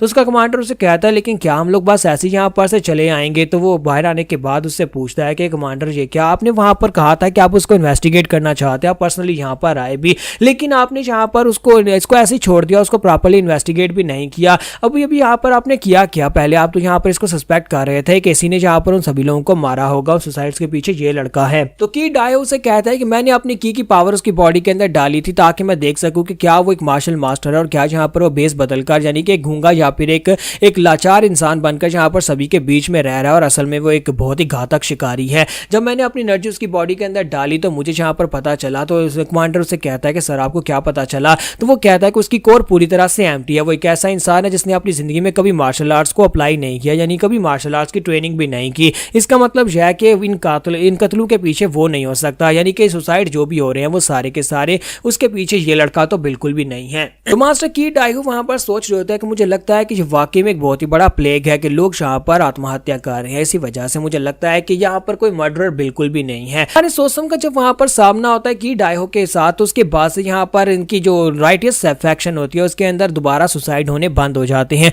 अब कोई भी यहाँ पर मर नहीं रहा था, लेकिन अब यहाँ पर एक अलग वेव चल पड़ती है, एक नया पैंडेमिक वहां पर स्टार्ट हो जाता है जिसमें यहाँ पर अनऑर्थोडॉक्स फैक्शन के लोगों का शिकार होना शुरू हो जाता है। तो कहा जाता है कि वहां पर एक कहानी फेमस हो जाती है पिछले कुछ दिनों से, एक हीरो जिसके बारे में किसी को कुछ नहीं पता, उसने अपना नाम किसी को नहीं बताया, इसी वजह से वो सभी लोग उसे नेमलेस हीरो कहना शुरू कर देते हैं। तो यहीं पर एक रेस्टोरेंट का सीन दिखाते हैं जहां पर लोग आपस में गप्पे लगा रहे होते हैं और पी रहे होते हैं। तो एक पियक्कड़ जो होता है वो दूसरे से कहता है क्या तुमने यहाँ पर वो स्टोरी सुनी है। तो दूसरा उसे कहता है क्या तुम यहाँ पर नेमलेस हीरो की बात कर रहे हो। हाँ मैंने उसकी कहानी सुनी है, आजकल जांगो में वही तो बहुत ज्यादा फेमस है, एक नेमलेस हीरो जो कि हमारे राइटियस लोगों के लिए एक नेमलेस हीरो की तरह है। हमें उसका नाम नहीं पता, इसी वजह से हमने उसे नेमलेस हीरो कह दिया, लेकिन वो यहाँ पर अनऑर्थोडॉक्स फैक्शन के लोगों को चुन चुन कर मार रहा है। क्या तुम्हें पता है कि उसने यहाँ पर किस तरह की गैंग्स को मारा है। उसने यहाँ पर अनऑर्थोडॉक्स फैक्शन के कमीने लोगों को बहुत ही बुरी तरह से धूल चटाई है। तो दूसरा उसे कहता है कि जरा आराम से बात करो, अगर कोई अनऑर्थोडॉक्स फैक्शन का बंदा यहाँ पर हुआ तो हम लोग मुसीबत में पड़ जाएंगे। तो पहला पियक्कड़ उसे कहता है कि क्या तुम्हें लगता है कि मैं किसी से डरता हूँ,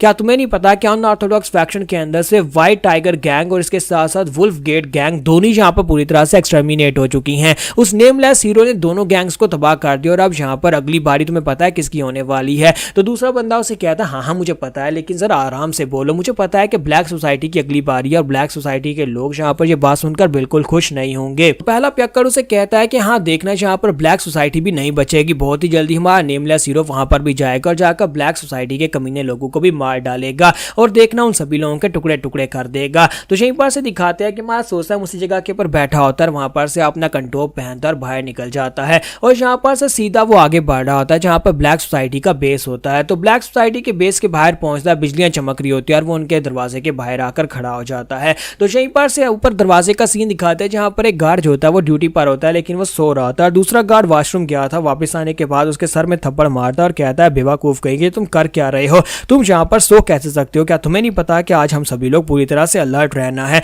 क्या तुम्हें पता नहीं है कि यहाँ पर नेमलेस हीरो जो है वो यहाँ पर आकर हम सभी लोगों को मारने वाला है।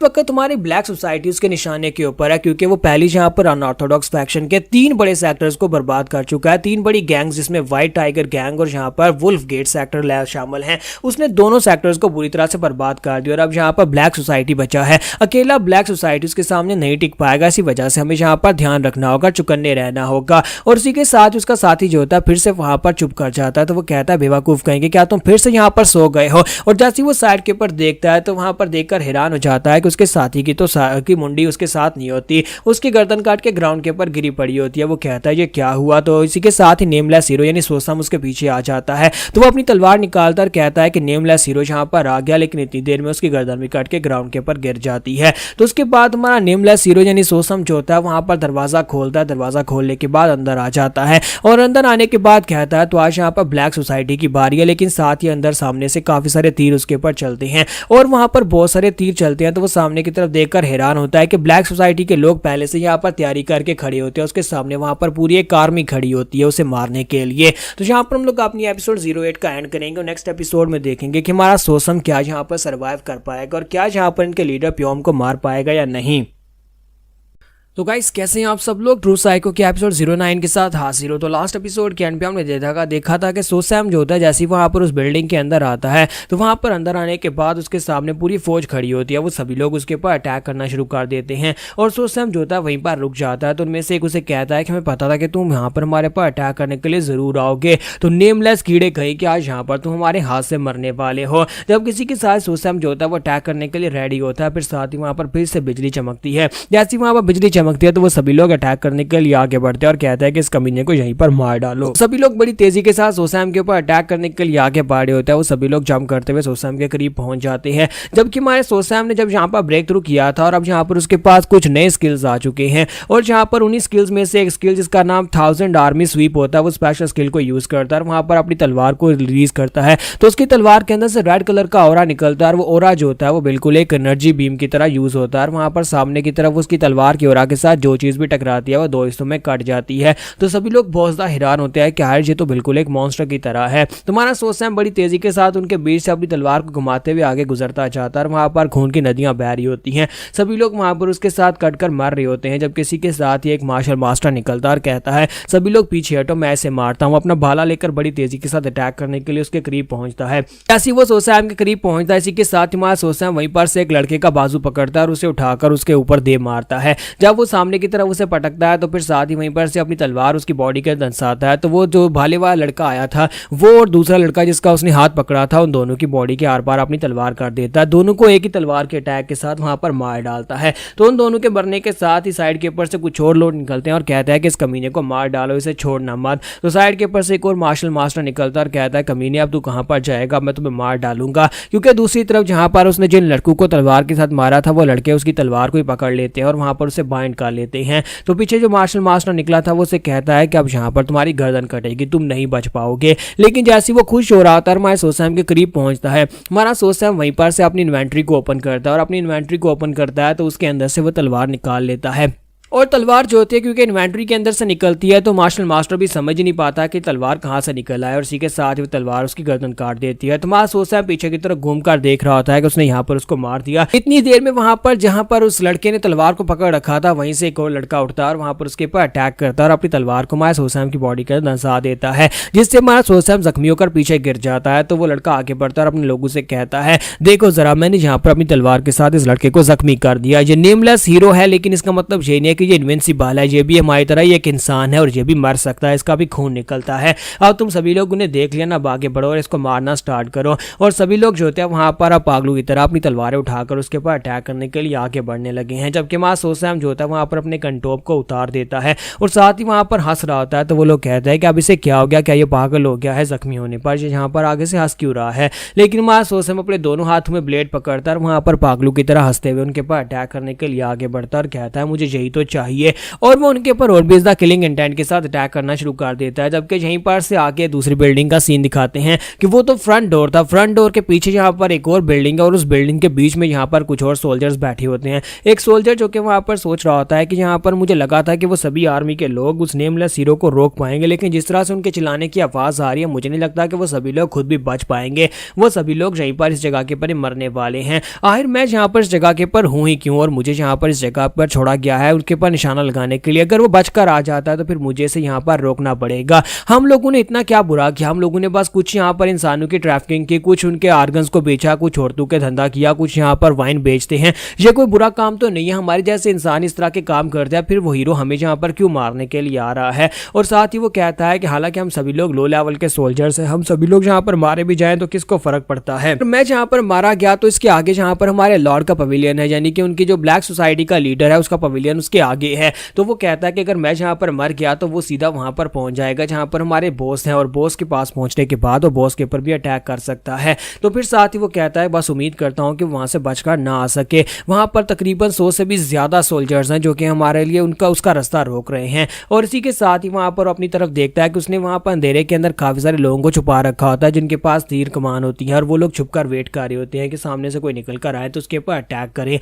और हमारा जो बंदा होता है वो कहता है कि इसमें हम लोग अंधेरे का फायदा उठाने वाले। लेकिन साथ ही वहां पर सामने का दरवाजा खुलता है और एक बंदा वहां से निकलता है। तो वो चिल्लाकर कहता है कि वो आ गया उसके ऊपर अटैक करो। और सभी लोग अपने तीरों की बारिश शुरू कर देते हैं और उसे मार देते हैं। तो उसके ऊपर तीर लगते हैं और इसी के साथ वो बंदा जो सामने से निकला था वहीं पर ग्राउंड के ऊपर गिरता और मर जाता है। तो मोटा आदमी कहता है कि क्या वो मर गया, क्या हमने नेमलेस हीरो को मार दिया। लेकिन साथ ही वहां पर उसके पीछे जो उसके साथी होते हैं वो मरना शुरू हो जाते हैं। तो वो कहता है अब ये अचानक से क्या हो रहा है, यहाँ पर ये लोग क्यों मर रहे हैं, ये लोग चिल्ला क्यों रहे हैं, क्योंकि वहां पर अंधेरा होता है और उसे खुद भी कुछ दिखाई नहीं दे रहा होता। तो पीछे उठकर जाता है और कहता है कि तुम लोगों को क्या हो गया, तुम सभी लोग यहाँ पर बोल क्यों नहीं रहे, तुम्हारे पर क्या अटैक हुआ है। तो वो आगे बढ़ता है तो जाकर देखता है कि उसके लोग मर चुके होते हैं। तो वो अपनी तलवार उठाता है और कहता है कि क्या तुम वही नेमलेस हीरो हो, तुम एक राइटियस मास्टर हो, फिर तुम सभी लोगों को क्यों मार रहे हो। आखिर तुम यहाँ पर हमसे चाहते क्या हो, तुम्हें हमसे क्या चाहिए, हमने यहाँ पर ऐसा क्या बुरा काम किया है। तो हमारा हीरो जो होता है वहां पर से निकल कर आता है, फिर साथ ही वहां पर उसकी गर्दन काट देता है और कहता है कि मैं यहाँ पर तुम्हें इस बारे में बिल्कुल भी नहीं बताने वाला कि तुमने क्या बुरा किया है और तुमसे क्या बुरा हुआ है।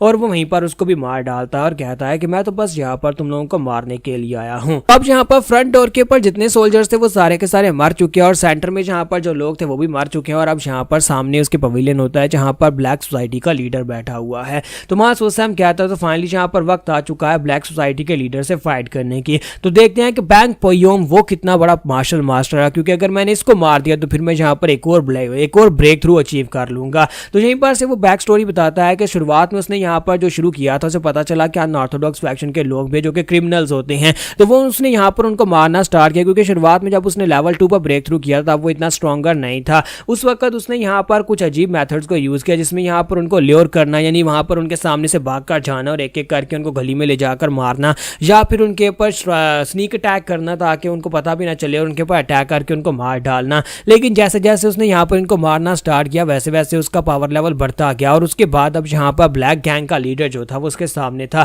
सॉरी व्हाइट टाइगर गैंग का लीडर उसके सामने था, क्योंकि व्हाइट टाइगर गैंग के काफी सारे लोग मारे गए थे। लेकिन जब उसने व्हाइट टाइगर गैंग के लीडर को मार डाला तो उसी के साथ ही ब्यूरिम के लोगों ने उसे सपोर्ट करना शुरू कर दिया और उसके बारे में कहानियां फैलाना शुरू कर दी कि एक नेमलेस हीरो है जो कि यहाँ पर राइटियस लोगों की मदद कर रहा है। हालांकि वो यहाँ पर अपने लिए सब कुछ कर रहा है, लेकिन उन्हें लगा कि वो यहाँ पर राइटियस लोगों के लिए सब कुछ कर रहा है क्योंकि वो कमीने अनऑर्थोडॉक्स फैक्शन के कमीने क्रिमिनल्स लोगों को मार रहा था। सोसैम कहता है कि जब मैंने व्हाइट टाइगर लीडर को मारा था उस वक्त मैंने 5वें लेवल पर ब्रेक थ्रू कर लिया था। और 5वें लेवल पर ब्रेक थ्रू करने के बाद मुझे 2 नए स्किल्स मिले थे, एक लाइट फुट टेक्निक थी और दूसरा 3 पावर स्वर्ड स्टाइल टेक्निक थी।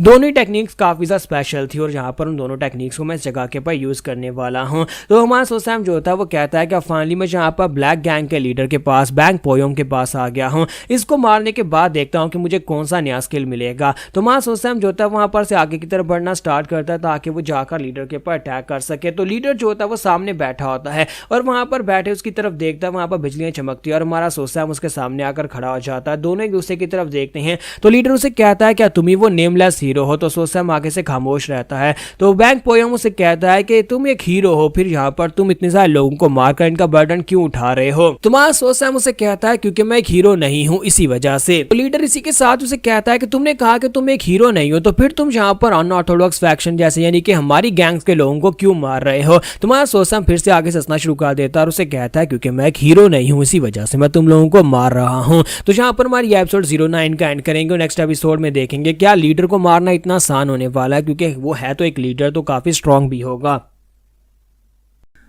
तो गाइस कैसे हैं आप सब लोग? ट्रू साइको के एपिसोड 10 के साथ हाजिर हो। तो लास्ट एपिसोड के एंड पे हमने देखा था कि सोसैम जो होता है वो लीडर के सामने होता है। तो लीडर उसे कहता है कि तुम यहाँ पर ब्लैक गैंग के लोगों को क्यों मार रहे हो? तो सोसैम उसे कहता है क्योंकि मैं एक हीरो नहीं हूँ। तो इसी के साथ लीडर जो होता है वहां पर हंसना शुरू कर देता है और कहता है तुमने तो यहाँ पर हर एक इंसान को बेवकूफ बना दिया, तुमने यहाँ पर सभी को पूरी तरह से बेवकूफ बनाया। असल में तुम यहाँ पर कोई हीरो नहीं हो बल्कि तुम हमारी तरह ही एक विलन हो। तो वहां सोसैम उसे कहता है कि मैं तो किसी को बेवकूफ नहीं बनाया, बस सभी लोग यहाँ पर इस बात के भरोसा कर रहे थे कि उन्हें एक लीडर मिल गया, उन्हें एक हीरो मिल गया है, लेकिन मैं कोई हीरो नहीं हूं। तो इसी के साथ लीडर जो होते हैं वो अपनी तलवार उठाते हैं और उसे कहते हैं लेकिन तुमने जहां पर अपनी लाइन को क्रॉस कर दिया, लेकिन अगर मैं जहां पर तुम्हारे हाथ से मरता हूं क्योंकि तुम खुद एक मास्टर हो तो फिर मुझे इस बात का कोई पछतावा नहीं होगा। और साथ ही वो कहता है कि चलो देखते हैं कि नेमलेस हीरो जहां पर क्या करने के लिए आया है, देखते हैं कि मैं जहां पर तुम्हें मार पाता हूं या फिर तुम मुझे मार पाते हो। मुझे इस बात से फर्क नहीं पड़ता कि तुम एक हीरो या फिर विलेन हो। और साथ ही वो अपनी तलवार उठाकर अपने प्रेशर को रिलीज करता है। तो उसका प्रेशर काफी ज्यादा स्पेशल होता है। दोनों वहां पर एक दूसरे के सामने अपने अपने किलिंग इंटेंट को रिलीज करते हैं। फिर साथ ही दोनों बड़ी तेजी के साथ गायब हो जाते हैं, एक दूसरे के ऊपर अटैक करना शुरू कर देते हैं। दोनों वहां पर एक दूसरे के ऊपर अपने तलवारों के साथ अटैक कर रहे होते हैं, लेकिन जहां पर जिसको ज्यादा हिट लग रही होती है वो सोसैम होता है। तुम्हारे सोसैम को वहां पर बार बार हिट्स लग रही होती है और उसकी ब्लीडिंग हो रही होती है और सोसैम को खुद भी यहाँ पर इस बात की समझ नहीं आ रही थी कि यहाँ पर उसके ऊपर हिट्स क्यों लग रही हैं। और इसी के साथ ही लीडर जो होते हैं बार बार उसके ऊपर हिट लगाते हैं, वो उसके बाजू के ऊपर अटैक किए जा रहे होते हैं और हमारे सोसैम का बाजू जो होता है वो जख्मी हो रहा होता है। सोसैम कहता है कि ये कैसे हो रहा है, वो बार बार जख्मों के ऊपर अटैक किए जा रहा है, जहां पर पहले से हिट लगी है वहीं पर वो फिर से हिट लगा रहा है। तो सोसैम पीछे हटता है, अपने बाजू की तरफ देखता है। तो लीडर उसे कहता है लगता है कि तुम्हारी बॉडी पहले से यहाँ पर बुरी हालत में है, तुम्हारी शेप तो यहाँ पर काफी ज्यादा बुरी है। और साथ ही वो फिर से उसके ऊपर अटैक करने के लिए आगे बढ़ता है, उसके करीब जाकर फिर से अपनी तलवार घुमाकर अटैक करता है। सोसैम अपनी तलवार के साथ अटैक को ब्लॉक तो करता है, लेकिन इसी के साथ ही लीडर जो होता है फिर से उसके बाजू के ऊपर हिट लगा देता है। तो मैं सोसैम कहता है कि मैं उसके अटैक्स को ब्लॉक भी किए जा रहा हूँ, लेकिन इसके बावजूद वो बार बार मेरे बाजू को हिट कैसे कर रहा है, मुझे समझ नहीं आ रही कि बार बार यहाँ पर मेरे बाजू को हिट क्यों कर रहा है, यानी कैसे कर रहा है। तो मैं सोसैम कहता है कि मुझे समझ नहीं आ रही। फिर साथ ही वो कहता है लेकिन अगर मैंने इसको मार दिया तो मेरी पूरी बॉडी जहां पर पूरी तरह से हील हो जाएगी, तो मुझे इस बात की दिक्कत नहीं है कि मेरी बॉडी के ऊपर चाहे कितने ही कट्स क्यों ना लग जाए। तो लीडर जो होता है वो कहता है कि लड़के तुम यहाँ पर सोच क्या रहे हो, अभी ये फाइट यहाँ पर कंटिन्यू और फाइट के बीच में कुछ भी सोचा नहीं करते, बस फाइट किए जाते हैं। और मैं सोसैम वहां पर 3 पावर स्वॉर्ड स्टाइल टेक्निक को यूज करते हुए उसके ऊपर अटैक करने लगता है। तो लीडर उसे कहता है कि लड़के मैंने तुम्हें पकड़ लिया। लीडर उसे कहता है कि अब यहाँ पर तुम कहां पर बच कर जाओगे, तुम्हें ये मूव नहीं करना चाहिए था। और इसी के साथ ही उसकी तलवार जो होती है वो एक लंबी विप की तरह बन जाती है। तो उसकी स्वर्ड जो होती है वहां पर सॉफ्ट स्वर्ड होती है और सांप की तरह उसके बाजू के साथ लिपट जाती है। और मां सोसैम कहता है नहीं तो बिल्कुल भी अच्छा नहीं है, इसकी स्वर्ड तो एक लॉन्ग सॉफ्ट स्वर्ड है और एक सांप की तरह मेरे बाजू के साथ लिपट गई। और इसी के साथ लीडर वहां पर से अपनी तलवार को पीछे खींचता है तो सोसम का एक बाजू कट जाता है। तो वो सोसम का बाजू काट देता है और मां सोसम को यहाँ पर आइडिया हो जाता है कि अब यहाँ पर इससे फाइट करना काफी ज्यादा मुश्किल होगा। तो दूसरी तरफ से लीडर उसे कहता है कि लड़के तुम यहाँ पर बिल्कुल भी हैरान नहीं हुए, हालांकि तुम पहली बार यहाँ पर किसी सॉफ्ट स्वर्ड से फाइट कर रहे हो, लेकिन मुझे लगता है कि तुम्हें यहाँ पर इतना आइडिया हो गया है कि सॉफ्ट स्वर्ड से फाइट करना इतना भी आसान नहीं होने वाला, क्योंकि ये बहुत ही लंबी है और अपनी मर्जी से यहाँ पर मैं इसकी शेप को चेंज कर सकता हूँ और इसे लंबा या छोटा कर सकता हूँ। तो इसी के साथ ही हमारा जो सोसैम होता है वहीं पर से अपनी लाइट फुट टेक्निक को यूज करते हुए उसे किक मारता है, जिसकी वजह से लीडर उड़ता हुआ पीछे जाकर अपनी बिल्डिंग के साथ टकराता है और मां सोसैम अपने कटे हुए बाजू के साथ अब सामने की तरफ देख रहा होता है। तो सोसैम जब वहां पर सामने की तरफ देखता है उसे वहां पर सामने एक बड़ा सा सांप दिखाई देता है, एक एनर्जी से बना हुआ एक बड़ा सा सांप जो कि वहां पर उसे काटने के लिए बिल्कुल तैयार है। तो उसकी तलवार जो होती है वहां पर इतनी लंबी हो जाती है कि एक सांप की तरह बल खा रही होती है। तो लीडर बाहर निकल कर आता है और उसे कहता है कि यह बड़ी हैरान करने वाली बात है कि तुमने अपना एक बाजू कटवा लिया, लेकिन इसके बावजूद तुमने मुझे हिट लगाई, क्योंकि मुझे हिट लगाने के लिए तुमने अपना बाजू कटवाया था। इसका मतलब यह है कि तुम्हें किसी चीज का कोई डर नहीं है। ऐसे तो यहाँ पर कोई हीरो नहीं होते बल्कि असैसिन्स होते हैं या फिर हंटर्स होते हैं। बताओ कि तुम क्या हो। और लीडर उसे कहता है कि यहाँ पर क्या तुम्हें पता है कि जितना ज्यादा तुम अपने बारे में कम अपने दुश्मन को बताओगे उतना ज्यादा तुम्हारे पास जीतने के ज्यादा चांसेस होते हैं। और साथ ही वो अपनी कमीज फाड़ता है तो उसके नीचे वहां पर उसने एक बहुत ही कमाल की आर्मर पहनी होती है। लीडर उसे कहता है कि मैंने यहाँ पर स्नेक आर्मर पहना हुआ है जो एक बहुत ही खास किस्म का आर्मर है, चाहे तुम यहाँ पर मेरे ऊपर कितने अटैक क्यों ना कर लो लेकिन ये आर्मर मुझे प्रोटेक्शन देगा और तुम्हारे पास यहाँ पर इस तरह की कोई चीज नहीं है। और इसी के साथ ही हमारा जो लीडर उसे कहता है कि तुम्हारे पास जीतने के चांसेस बहुत ज्यादा कम है क्योंकि जब तुमने अपना बाजू कटवाया था उसी वक्त तुम यहाँ पर इस फाइट को हार चुके थे। अब जरा गौर से देखना मैं यहाँ पर क्या करने वाला हूँ। और साथ ही वो फिर से अपनी तलवार को घुमाना स्टार्ट करता है तो उसकी तलवार विप की तरह वहां पर घूम रही होती है। तो एल्डर उसे कहता है कि अब तुम्हारे मरने का वक्त आ चुका है, तो नेमलेस मर्डर आप चुपचाप यहाँ पर बस मर जाओ। तो वो बड़ा सा स्नेक जो होता है अपना बड़ा सा मुंह खोलकर वहां पर हमारे नेमलेस हीरो यानी सोसैम के ऊपर अटैक करने के लिए उसके करीब पहुंचता है। लेकिन वहां सोसैम जो होता है वहीं पर से ऊपर की तरफ जंप करता है और उसके अटैक को अवॉइड करते हुए वहां पर ग्राउंड के ऊपर हिट करता है जिसकी वजह से बहुत सारी मिट्टी उड़ती है। तो लीडर कहता है कि क्या ये लड़का यहाँ पर धूल उड़ाकर मेरी विजन को ब्लॉक करने की कोशिश कर रहा है, लेकिन इसका कोई फायदा नहीं है। मैं लॉन्ग स्वर्ड के साथ में हर एक टारगेट को भी हिट कर सकता हूँ। और वहीं पर से वो किसी टारगेट को हिट करता है तो लीडर बहुत ज्यादा खुश होता है और कहता है कि लो लड़के तुम्हारा काम तो हो गया, क्योंकि वहां पर उसके साथ कोई लड़का टकराता है तो वो उसकी बॉडी के आर पार अपनी तलवार को काट देता है और बहुत ज्यादा खुश हो रहा होता है। लेकिन जैसे ही वहां पर वो उसे खींचकर सामने लेकर आता है तो लीडर ये देखकर बहुत ज्यादा हैरान होता है और कहता है ये तो मेरी ब्लैक सोसाइटी का कोई मेंबर है, लेकिन ऐसा कैसे हो गया, उसने क्या यहाँ पर किसी डिकोय को यूज किया, खुद वो कहां पर है। तो वहां सोचता है हम उसके पीछे होता है वहां पर से पीछे वाली साइड से जंप करते हुए अपनी तलवार के साथ अपनी 3 पावर स्वर्ड स्टाइल के सेकंड फॉर्म को यूज करते हुए तलवार को सामने की तरफ थ्रो करता है। तो जैसे ही वो तलवार को सामने की तरफ थ्रो करता है तो बड़ी तेजी के साथ आगे बढ़ता है और जाकर तलवार जो होती है वहां पर लीडर की बॉडी के अंदर धंस जाती है। तो लीडर भी इस बात से काफी ज्यादा हैरान होता है क्योंकि उसने वहां पर अपने हाथ को सामने करके उसके अटैक को ब्लॉक किया होता है। वो अपने हाथ को सामने करके उसकी तलवार के अटैक को अपनी बॉडी के अंदर धंसने से रोकता है। तो वो साथ ही उसे कहता है कि लड़के यहाँ पर ये बहुत ज्यादा खतरनाक मूव था, जबकि हमारा जो हीरो सोसैम होता है वो सोच रहा होता है कि इस कमीने ने अपना हाथ सामने करके अब इस अटैक को ब्लॉक कर दिया, वरना मैं तो यहाँ पर इसके दिल को पियर्स करने वाला था, अगर इसका हार्ट पियर्स कर देता तो अभी तक ये मर चुका होता। लीडर उसे कहता है कि लड़के अभी तक ये खत्म नहीं हुआ और साथ ही वो अपनी तलवार को वापस खींचता है और उसकी तलवार जो होती है वापस उसकी तरफ आती है। तो साथ ही वो सोसैम के ऊपर अटैक करना शुरू कर देता है ताकि वो सोसैम को वहां पर से पीछे हटा सके। लेकिन वहां सोसैम वहीं पर से अपनी इन्वेंट्री को बुलाता है और अपनी इन्वेंट्री को बुलाने के बाद उसके अंदर उसने उसके लोगों की लाशें रखी होती है, उन सभी डेड बॉडीज को निकालकर उसके सामने फेंक देता है क्योंकि लीडर वहां पर अपनी तलवार को विप की तरह यूज कर रहा था, उसे बार बार घुमा रहा होता है। लेकिन वहां पर उसकी जो अपने साथियों की डेड बॉडीज होती है उसके साथ टकराती हैं और उसकी तलवार की रेजिस्टेंस क्रिएट होती है जिसकी वजह से हमारा सोसैम वहां से निकल जाता है। तो लीडर थोड़ी देर के बाद रुकता है और देखता है कि वो कहां पर चला गया क्योंकि वहां पर उसके अपने लोग जो है वो ग्राउंड के ऊपर मरे पड़े होते हैं। तो वो कहता है इस कमीने ने जहां पर इतने सारे मेरे लोगों की डेड बॉडीज को अपने पास कहां पर रखा हुआ था, इतनी सारी डेड बॉडीज को उसने निकाला कैसे। फिर साथ ही वो कहता है कि हाय तुम हो कहां पर, जल्दी से मेरे सामने आओ, मैं जहां पर तुम्हें खुद अपने हाथों से मारना चाहता हूं। लेकिन इसी के साथ साइड के ऊपर से एक तीर बड़ी तेजी के साथ उड़ता हुआ उसकी तरफ आगे बढ़ता है। वो अपनी तलवार के साथ अटैक को ब्लॉक तो करता है और कहता है कि तुम कब तक यहाँ पर इस तरह की डर्टी ट्रिक्स को यूज करोगे। फिर साथ ही साइड के ऊपर से एक और तीर निकलता है और इस बार वो तीर उसकी गाल के ऊपर लगता है। लीडर जो होता है इस बार उस अटैक को अवॉइड नहीं कर पाता। फिर साथ ही वो कहता है कहीं ऐसा दुनिया कि मैं यहाँ पर अब शिकार बन चुका हूँ और वो एक भेड़िया की तरह मेरे पर नजर लगाकर बैठा हुआ है और वो मेरा शिकार कर रहा है। और इसी के साथ लीडर को समझ आ जाती है कि वो यहाँ पर मरने वाला है क्योंकि हमारा सोसैम जो होता है अब यहाँ पर उसे पूरी तरह से उसने कवर कर लिया होता है और इसी के साथ बड़ी तेजी के साथ अब भागता हुआ आगे बढ़ता है। तो लीडर जो होता है उसके ऊपर सामने की तरफ अटैक करता है लेकिन फिर से वहां पर कुछ नहीं होता, उसकी तलवार खाली वहां पर से वापस आती है। जब उसकी तलवार वहां पर से खाली वापस आती है तो लीडर अब यहाँ पर बहुत ज्यादा गुस्सा हो जाता है और इतनी देर में एक तलवार उसकी बॉडी के आर पार हो जाती है। तो हमारा सोसैम पीछे वाली साइड से निकलता है, अपनी तलवार को उसकी बॉडी के पार कर देता है जिसकी वजह से लीडर जो होता है अब यहाँ पर जख्मी हो जाता है। वो कहता है कमीने कहीं के हाय तुमने यहाँ पर मुझे मार ही डाला, फाइनली तुमने यहाँ पर ब्लैक गैंग के हर एक मेंबर को मार दिया, यानी कि मैं यहाँ पर आखिरी बचा हुआ मेंबर था और तुमने मुझे भी मार दिया। लेकिन क्या तुम्हारे पास यहाँ पर इसकी कोई वजह है हम सभी को मारने की। वहां सोसैम उसे कहता है क्या मुझे यहाँ पर तुम्हारे जैसे लोगों को मारने के लिए वजह की जरूरत है, ये तो हमेशा से होता है, इंसान एक दूसरे को मारते आए हैं, ये कोई पहली बार तो नहीं हुआ कि कोई इंसान किसी दूसरे इंसान को मार रहा है। तो यहाँ पर हमारी एपिसोड 10 का एंड होगा और नेक्स्ट एपिसोड में देखेंगे अब हमारे सोसैम का अगला टारगेट क्या होने वाला और कौन होने वाला है, क्योंकि इस एरिया में जितने भी यहाँ पर अनऑर्थोडॉक्स फैक्शन की गैंग्स थी उन सभी को तो उसने मार दिया, उन सभी लोगों को उसने मार दिया और अब यहाँ पर वो राइटियस लोगों को तो नहीं मारेगा क्योंकि उससे मुश्किल क्रिएट होगी।